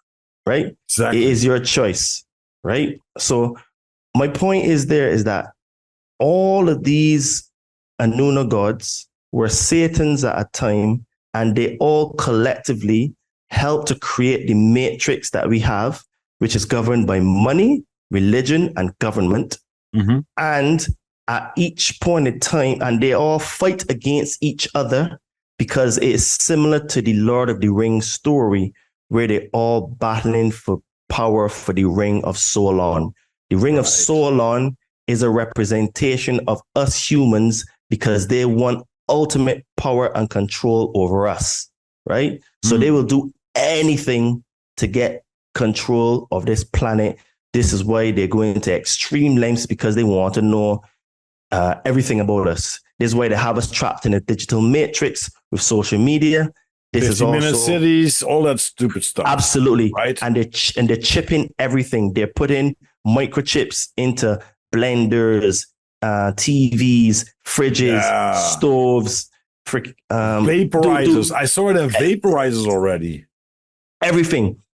And I want to ask you something, because we got of course we got like a television. We got things that have been pointed out from the matrix outside of us, but we still have a struggle within us. Mm-hmm. Right? Is there a way to break the matrix, the matrix for us? Well, again, it is a multi-pronged approach, and the first thing that, from what I have seen, and this is my take on it, is getting in shape. Getting in shape is the first thing you do. Because getting in shape it has like dominoes that starts to fall. When you start to get in shape, you start to improve your mindset. When you work on your mindset, it means then that your mind and body are starting to connect. When your mind and your body start to connect, you start to discover the spirit inside of you. And then when you start to connect with your spirit is when you will start to get downloads. This is when you can start to realize that you are God. This is where you can start to realize, hold on a minute, I am the one causing all the things in my life to happen, because I am the one that is responsible for when I win, and I'm the one responsible for when I lose. There's no one else there when I win or fail. It is basically you. So my take on it is that you have to start with the body, because going through the body is the first level, because the body is the temple of God. And if you want that spirit to be recognized in you, because it's always there, but you don't recognize it, you have to get the body moving. This is why it is a systematic approach to feed us crap food, because the slower and sicker a population is, the sadder and more depressed they become. This is where the rise of things like OnlyFans, pornography, and watching loads of movies and stuff is all intertwined, because you have a slow, fat, dumb, and very ignorant population. Right. And they can't fight. Correct. Does no reading, does no self-development, does nothing to try to improve themselves, because subconsciously, well, there's a savior, where there's either government, Right. religion, or just trying to work for more money. Or a new episode from whatever the fuck, right? Exactly. Right. You're gonna get the wrong bonuses and the wrong things to look at, to look forward. Absolutely. This is why my take on it. Other people have different takes, but my take on it, you go through the body. Go through the body in order to find the kingdom within, and how you can realize that you are God. Because it is a process that starts to peel off a lot of layers. Because as you start to get into shape, what's going to happen is that you're going to start to realize that the food is crap. And when you start to realize the food is crap, it sends you down a rabbit hole of like, but why is the food crap? Then you realize, well, okay, it's a systematic approach to make me fat, sick, and dumb. Then you start to realize tap water is crap. You can realize that fluoride is basically just rat poison, right? Right. They're not giving us fluoride because they love us so much. They're giving us fluoride because they want to dumb us down. Right? Yeah. I did a podcast about that, Todd, about how easy it is to get, without any investment, to get healthy. Like sun gazing, barefooted walking in the woods, or just standing on grass, real nature. Take a deep breath. Learn how to do breath work. Take a cold shower. Of course, I got a water filter of Berkeley, which costs quite some money, but my investment is my health. My cells are opening up when they know they're going to get from my cup or vessel the water, and with my Celtic sea salt with 92 minerals in it. Dude, that's like it's like the basis. Absolutely. And yes, I need to start workout more. I did when it was quite some time younger, like 20 years ago. I did a lot of Muay Thai boxing, kickboxing, Krav Maga, all that stuff, like 3 times a week. 3 times as strong. And nowadays, we told just before we hopped on the podcast, I got 2 less hours in one day because I do all the stuff myself, right? Yeah. And but I'm not complaining because I'm 51 winters young, so I'm still here. I'm still doing my stuff.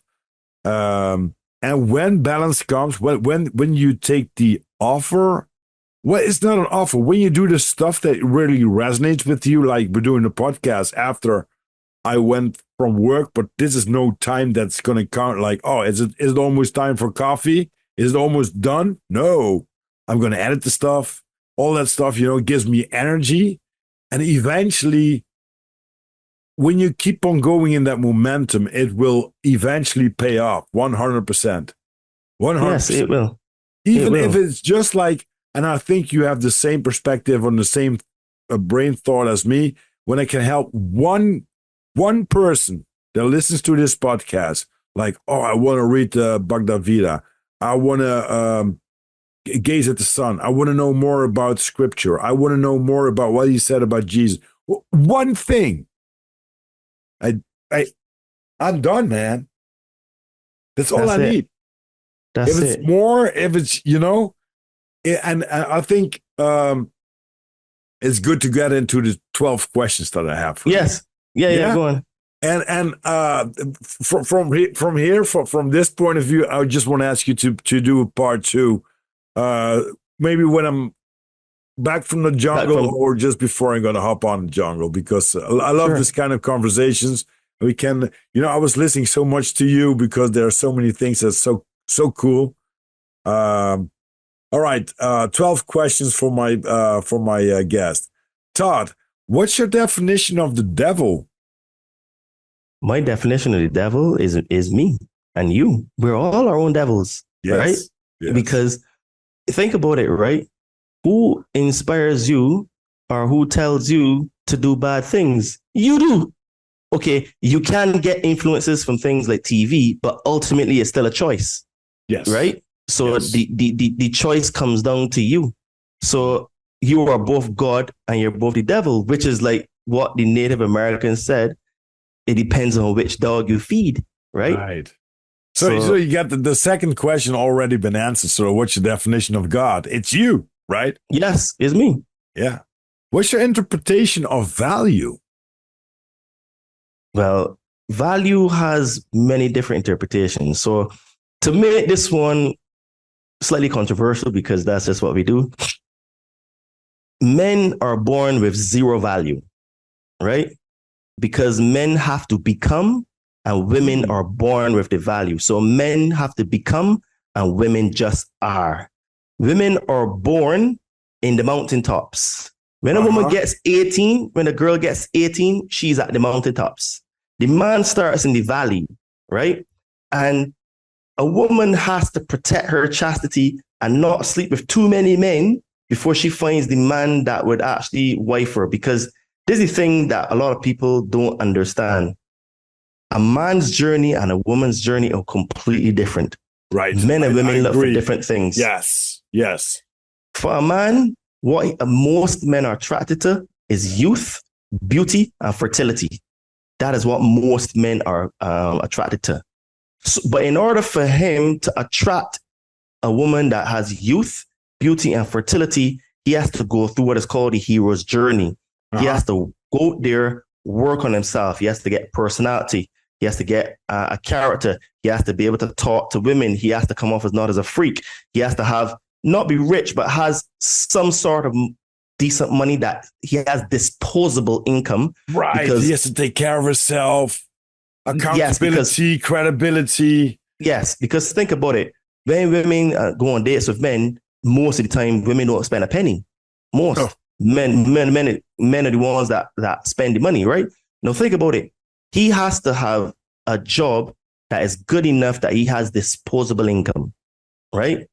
So he has to have a different view on life, and he also has a harder life. Because think about it, and women don't like to admit this, but this is the absolute gospel truth. No man is getting saved by a woman. Right? True. But women, if she's pretty enough, she's smart enough, and she's young enough, she will get saved by a man. Right? Now, the thing about it is that the day that man stops providing value, as in being a support, giving excess resources, creating security and protection, she's going to find another man. Right? Yeah. Because he has no more value. So a woman's job is to protect her value by not being promiscuous and sleeping around. And a man's job is to raise his value so that he can attract the woman that he wants. So in this situation, just to be controversial, men and women are not the same. And a man's life is way, way, way harder than a woman. Women live life on easy mode. And I know that's a controversial statement, but think about it. Men do way harder jobs, right? Men go and work on oil fields, skyscrapers, work in tunnels like how I did. Construction. Men work truck drivers. Men work hard jobs in order to make money, because we need to be able to have access resources to be able to at least have a woman. Right. When a man gets a woman, in his head, he knows that it's a net loss financially for him. Right. Because women ain't paying for no dates. If you go on a holiday, most of the time you can end up paying for her. She may pick now you know why I'm single, man. But yes, and of course there are still more and more women that can take care of themselves. But if you are like a OnlyFans model that make $15,000 a month, whatever, we don't like that kind of. Well, it's our fantasy. No. That's why we got porn. But now when I'm in my high consciousness, in my high energy, I don't need a slut. If you know what I'm talking. Yeah, of course you know what I'm talking about. You know, you don't want to brag with your friends like, oh, this is this is the fantasy thing. Yeah, but you want to hear something, right? Yes, of course. She making $15,000 or pounds or euros a month. She's going to want a man that's making $30,000 or pounds or euros a month. All right. So even at her making all that money, she still wants a man that makes more money than her. Right. So my point is men have to become and women just are. I love that. There's no man out there that can go on OnlyFans and selling pictures of himself and make 15,000 a month. 15 euros. 15 euros. I made 15 euros, but it's not enough. It's not enough. Somehow, not enough. Right. That's what I'm saying. So I use that example of value to show that women are born with their value when they become 18, and men have to create the value. So this is why men work hard, sacrifice, and slave in order to be able to get enough resources just to attract that woman. Because most women, they don't want bums, especially modern women today. If you don't make a certain amount of money, they're not even going to talk to you, bro. Oh, true. And what do they bring to the table, right? So if you have an educated woman that has their own, let's say their own franchise or whatever, businesswoman, takes care of herself, all that stuff. When you have that kind of high end and you're the alpha, that's probably going to work out. But there are a lot of people, I'm not saying women or men, but there are a lot of people pretending to be an alpha, but they can't take care of themselves. If you can't take care of yourself, first of all, there's no self-love. When there's no self-love, you can give love, man. If you can't self-love only by survival of fittest, like here's an egg, make that egg so you can eat it. There are people that are burning the fucking egg, right? So my message to men is focus on working on yourself, get into shape, work on your mindset, overcome your fears and traumas, and become a top guy. You don't have to be rich, but what I would say is aspire to be able to live well, work on yourself. And my advice for females is to look for a guy that has a safe pair of hands and can provide protection and security, and don't be sleeping around with loads and loads and loads of men, because it's going to affect your ability to pair bond with a guy that you like, right? Now, on the flip side is that men have to understand women, and the only way to do that is that men need to sleep with more than one woman, because a lot of women out there, basically what happens is that they take advantage of men. And as a man, if you see the first pretty girl, you may end up giving her all of your money and becoming like a simp. So you need to I'm not going to say go and sleep with 100,000 women, but you need to have had enough experience with women to be able to understand how they operate, because women are, how should I put this? Women think differently from men, right? They're quite complicated, even if you know how to push the buttons, and even if you could be that master in the bathroom. Every woman has another map about how to gain to her whatever, how to satisfy her, how to treat her. Well, I like to treat, and I think that there's something like a dinosaur in me probably, but I like to keep open up the doors and stuff like that. Be a gentleman.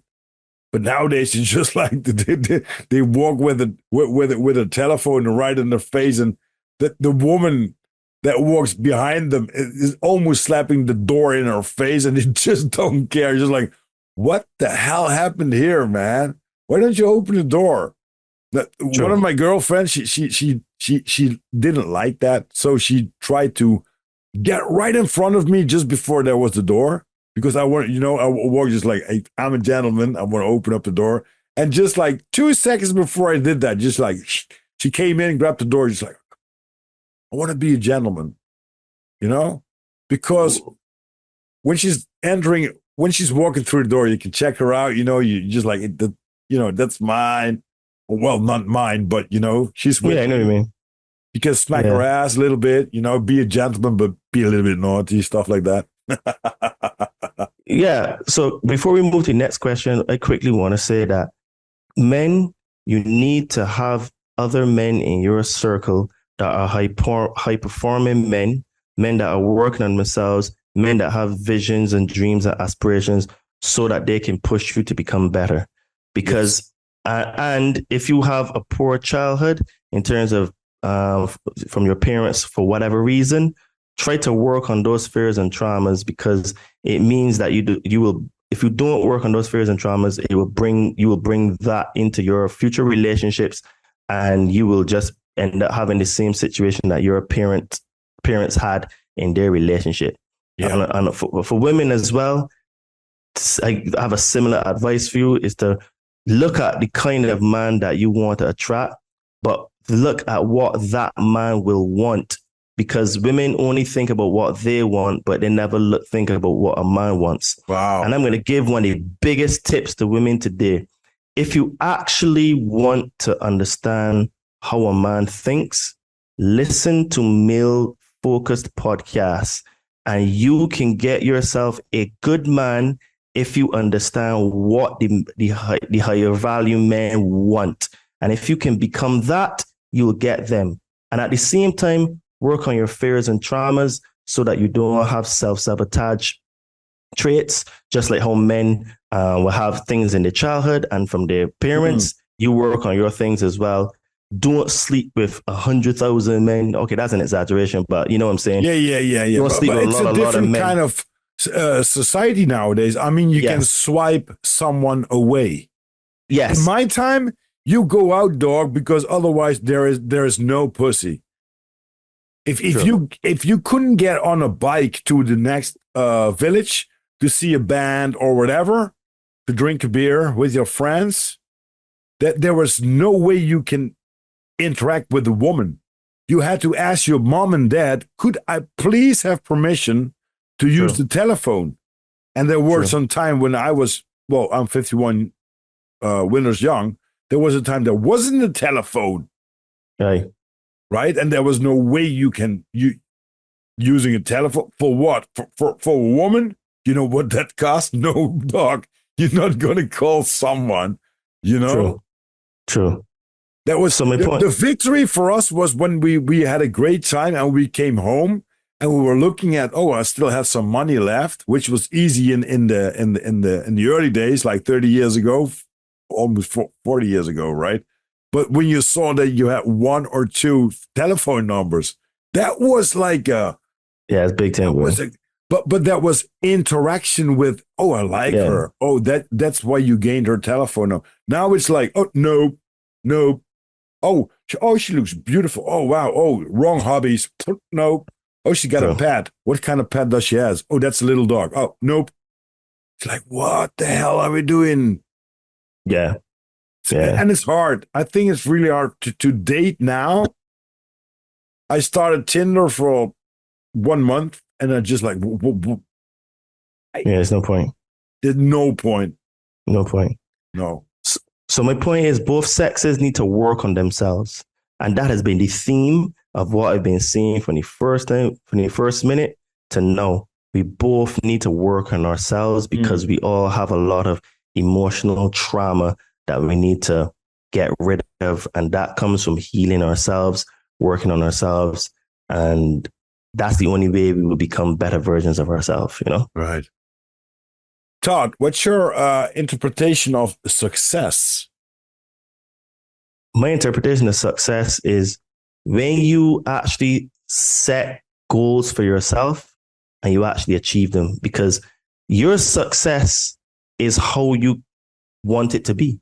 Because the problem is that true success is following your life path, true success is doing the things that you like to do. True success is having enough money that you can live well. Because the thing is, right, is that you don't have to be rich to have success. But and also success is being able to take care of your family, you know, and give your family experiences that maybe you didn't have or maybe you want to have with them.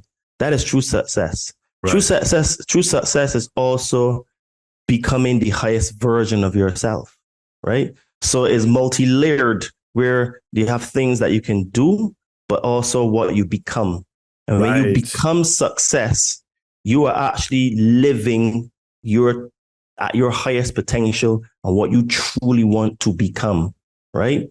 And there's no boundaries in that. What you want, if you believe you want to become that, you will become that. Maybe not the master of some things, but you will get into that direction 100%. Yeah, I absolutely agree. And, you know, it's all about you and your journey and who you want to become, right? And don't judge yourself against other people. Your success, you create it. Whatever success is you. Yeah. You are your biggest project. So you work on yourself, right? What's your favorite color, Todd? Blue. What's your favorite kind of music? I tend to still like hip hop and stuff. You know what I mean? I like reggaeton. I love salsa, bachata, because I dance those as well. And I like a bit of alternative rock. I like some of the old 50s music, some of the old jazz, some of the old blues, you know, soul music. I really like that because I was influenced from like my mother as a child listening to those. And what else kind of music I like? I like medicine music. So like when you doing like ceremonies for psychedelics, you have like these sort of like healing and medicine music. I do like those as well. Right. I got Om chanting and Sanskrit mantras. Nice. Wow. All of those are things I like. I like the meditation type like frequencies that I put on when I'm working on the computer. I put those on to give me some peace and tranquility. So yeah, I like all of those. Very. Then obviously because I'm from the Caribbean, I like calypso and, you know, bashment type of music, dancehall, you know. So yeah, all that kind of stuff, you know. Nice. What's your favorite movie or series? So my favorite movie used to be Face Off, and that was with Nicolas Cage. Yeah. That was like before you had all the extreme effects and stuff, and that was the last of the like proper action films without all the heavy CGI and stuff like that. So that was my favorite film. Especially now with all the real face-offs, like the clones and stuff like that. Yeah. So before CGI became a thing, that was like favorite movie. But then you got things like The Matrix and Avatar and Prometheus and Alien. So because obviously the things I talk about, so those are also my favorite types of movies. But Faced Off, the old school version, that was my absolute favorite movie. Okay, cool. What's your favorite book? Woo! That's the hard one. I think that's a harder one than the music. Yeah, because you put out with Davey like 37 books. Yeah. Right? All right. So I think it has to be I think it's 3 that I can think. I can't even choose one. Yeah, you can make it top 10 if you want, because I know that you have some tremendous great books. Yeah. So 1 is The Life and Teaching of the Masters of the Far East. Great book. The next one is the Kabbalion. The next one is the Bhagavad Gita. Then it would be the I Am Discourse, the Magic Presence, Untold Mysteries. All those are from Saint Germain. And let me see. I'd have to look at my book list here now because I actually there's so many that I've read. 48 Laws of Power. Oh, the Emerald Tablets of Thoth. That's another one I like. Another favorite. The Ascended Masters Instruction by Saint Germain again. The Nag Hammadi text. 48 Laws of Power is good as well. Not my favorite, but it's up there. Right. But then, yeah, Davey was telling like Sawareta or something like that. The 5 Love Languages, The Road Less Traveled, and As a Man Thinketh by James Allen. Would you do me a favor and make a little list out of that and send it to me so I can put it in the show description? Sure. That would be cool. What's your favorite booze or drink? My favorite drink is vodka and cranberry juice. Oh, but cranberry juice. Okay. Yeah, cranberry. But I basically, because I like, how should I put it? I like nice tasting alcohol. So I tend to drink Grey Goose. Aha. Grey Goose. And I know that you like wine. You told that you. Oh, absolutely. My favorite like wine. Red wine? Rosé. My favorite wine is Pink Moscato by Blossom. I think it's Blossom Hill. I think that's what it's called. Yeah, Pink Moscato. But if you drink red wine, you always need to wait until the bouquet is released to the air, right? What you got to do, or what you could do, you got these little things to foam up your milk, like a little, what's it called, a milk vibrator or stuff like that. Something like that. Yeah. I don't even know what they call them. Yeah, exactly. I don't know what they call, but you know what I'm trying to say here, right? Put that in your red wine. Just like 1 second, 2 seconds. Really?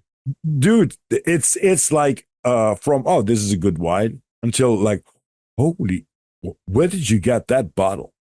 Because you bring all the air that it needs to breathe directly in it. Okay, I'm gonna check that out. Thanks for the tip, man. Yeah, I saw that one like on TikTok, but sometimes it has like, but it really works. It's so much more wine, just like what the hell? Just like 125. Okay. Serve it. Okay. What kind of what's your favorite food? Thai food. Spicy? Yeah. Not super spicy, but yeah, spicy, like medium spicy, but Thai food. Thai food is my absolute favorite. All right. What's your what kind of clothing you like to wear the most? Well, it depends, but because I like, when I used to go dancing house and stuff, it would always be like button-up shirts and nice shoes and, you know, nice pair of fitted jeans. Yeah. I like dressing like that. What's your favorite holiday destination? Thailand. You been there already? Twice. Wow. It's a Thailand's beautiful country. It's great. It's great. I go to Peru now for the first time. It's South America is like, oh. Yeah. What's your favorite quote? Truth isn't learnt. Truth is realized. Nice one. Now, last question, Todd. What's your life's motto? That's a good one. Two of them. The all is mind and the universe is mental. And the next one is one step, one punch, one round at a time. Bruce Lee? No, that was actually Sylvester Stallone to Creed in the movie. Really? One step, one punch, one round at a time. Wow. So, you know, you take it in stages. And I tell this to my clients because, like, okay, your end goal may be, okay, you want to lose 10, 15 kilos. But instead of focusing solely on the 10 kilos, take it like, okay, this month I want to lose 2 kilos. Mm-hmm. So that's one step, right? The next month, maybe another 2. That's in the other punch. So take it bit by bit by bit. Instead of just thinking of the entire fight, in terms of a boxer, take it one round at a time. So one step, one punch, one round at a time. You take it day by day, moment by moment, right? Yes, you have an end goal, but you don't get obsessed by the end goal. You focus on the now. You focus on what is present and what is happening to you, right? Right. And I like the all is mind, the universe is mental as well, because that came with the Kabbalion. And basically, it is true. Like, if you really want to have a real connection with the universe, you have to tap into your subconscious mind, because the subconscious mind is the mind of God, and it has the biggest creative power. So, those are my two mottos. Love it. You know what? There's a third one. The you are greater than you. I say to myself, I am greater than I think I am, and the power of the universe is inside of me. I say that probably almost every other day, every day. It's like a mantra for you. Yes. And that came out of the book. I think it is the monk who sold his Ferrari. Wow. Yeah, the monk who sold his Ferrari. Yeah, I think that's it. I am greater than I think I am, and the power of the universe is inside of me. I think we can talk for hours, because a lot of knowledge that you have, a lot of wisdom, and especially if we're going over and over, with the things to dig into, because there's so many paths we can go into. I listened to a lot of podcasts that you did, and I love it. Please tell the audience where they can find you one more time, and then we're going to wrap it up. And I'll do thank you for hopping on Disorganized Productions. We had a great time, Rob, and Robbie. And yes, please tell the audience where they can find you. And for all listeners, have a beautiful morning, a beautiful day, or beautiful evening, no matter where you are on this beautiful plain planet. Sure. So I just want to say as well, thanks for having me on your show. It has been an absolute honor to talk with you. And yes, we can talk for hours. And if these things that I spoke about resonated with you, and you would like to get into the best shape of your life, because as I said before, I am an online fitness trainer. So if you're ready to get into the best shape of your life, improve your mindset, become the best version of yourself, because I don't just coach the body, but I also help you to hack your mind and coach the mind, because mindset is also very, very important. You can find me at Adriano_246, or my name Todd Cave. And if you are, you want to relieve some fears and traumas, and you start a spiritual journey, or you're on a spiritual journey, but you're having some breakdowns and stuff, hit me up on my socials as well, because I can help you to get some magic mushrooms. And we have a merch store as well. So this shirt here, which is the logo for my podcast. So cool. Thanks, man. Did you did it yourself? My sister helped me design it, and then I went to a graphic designer, and he put it all together, and he came up with it.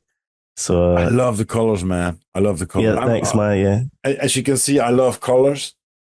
Mm-hmm. But this is just like a 2 and 2 meters room, so right. But man, I love it, and please continue. Thanks, man. So I interrupted you. Yeah, that's fine, brother. And I have a merch store with the brand name Todd and Me, so you can find the Conscious Man 7 merch, and also a couple of Todd and Me shirts, which is because my sister, she designed them as well. And the merch helps support the podcast and help us to improve and get better equipment and upgrade and stuff. So, if you can check that out there, Todd and Me. And then also, if you like content like this and conversation like this, you can also find me on Spreaker or all the other major platforms. And the podcast name is called The Conscious Man 7. And we also have some cool guests and stuff where I am on the other side of the podcast doing all the listening and asking questions like you. So I have some really cool guests on. So yeah, jump over there. And if you do, don't forget to like, subscribe, and to share, because that helps us to be recommended in the algorithms. Mm-hmm. And yeah, man, you can find me, like I said, on all the major platforms at Adriano_246, or my name Todd Cave, the Conscious Man 7, and Todd and Me for the merch. And yeah, thanks again for having me on the show, and look forward to doing a part 2, because we didn't even get to really talk about psychedelics. But right. But there are so many other things like, whoa, man, I would, listening to the episodes with Davey and stuff like that, it's like, oh, I'm going to ask him this, I'm going to ask him that. But then I'm listening just like, wow. Also, I have to be honest with you, I'm a little bit tired because today, and you have to keep focusing because you're listening, I don't want to talk bullshit. I'm trying to speak English because it's not my normal language, like say. So I want to dig into it, and it's really, I'm excited for this kind of stuff because I was telling that, and it resonates for me like, well, centuries almost, for centuries, like, okay, this is the real deal, And a lot of people trying to push me into some box or a narrative, like belief system and stuff like that. Just no, it's not like that. God is around me, man. I walk outside. Look at that. That's a tree. Well, yes, there it is. That's proof. I love that, man. So, and the good thing is, namaste is also just like so powerful because it means like I recognize the divine you, the God particle in you. Yep. This is what I tell people. Right. I bow to the divine in you. So yeah, namaste. Yes, namaste, motherfuckers. Thank you, Todd. And we're going to speak to each other soon. Yes, mate.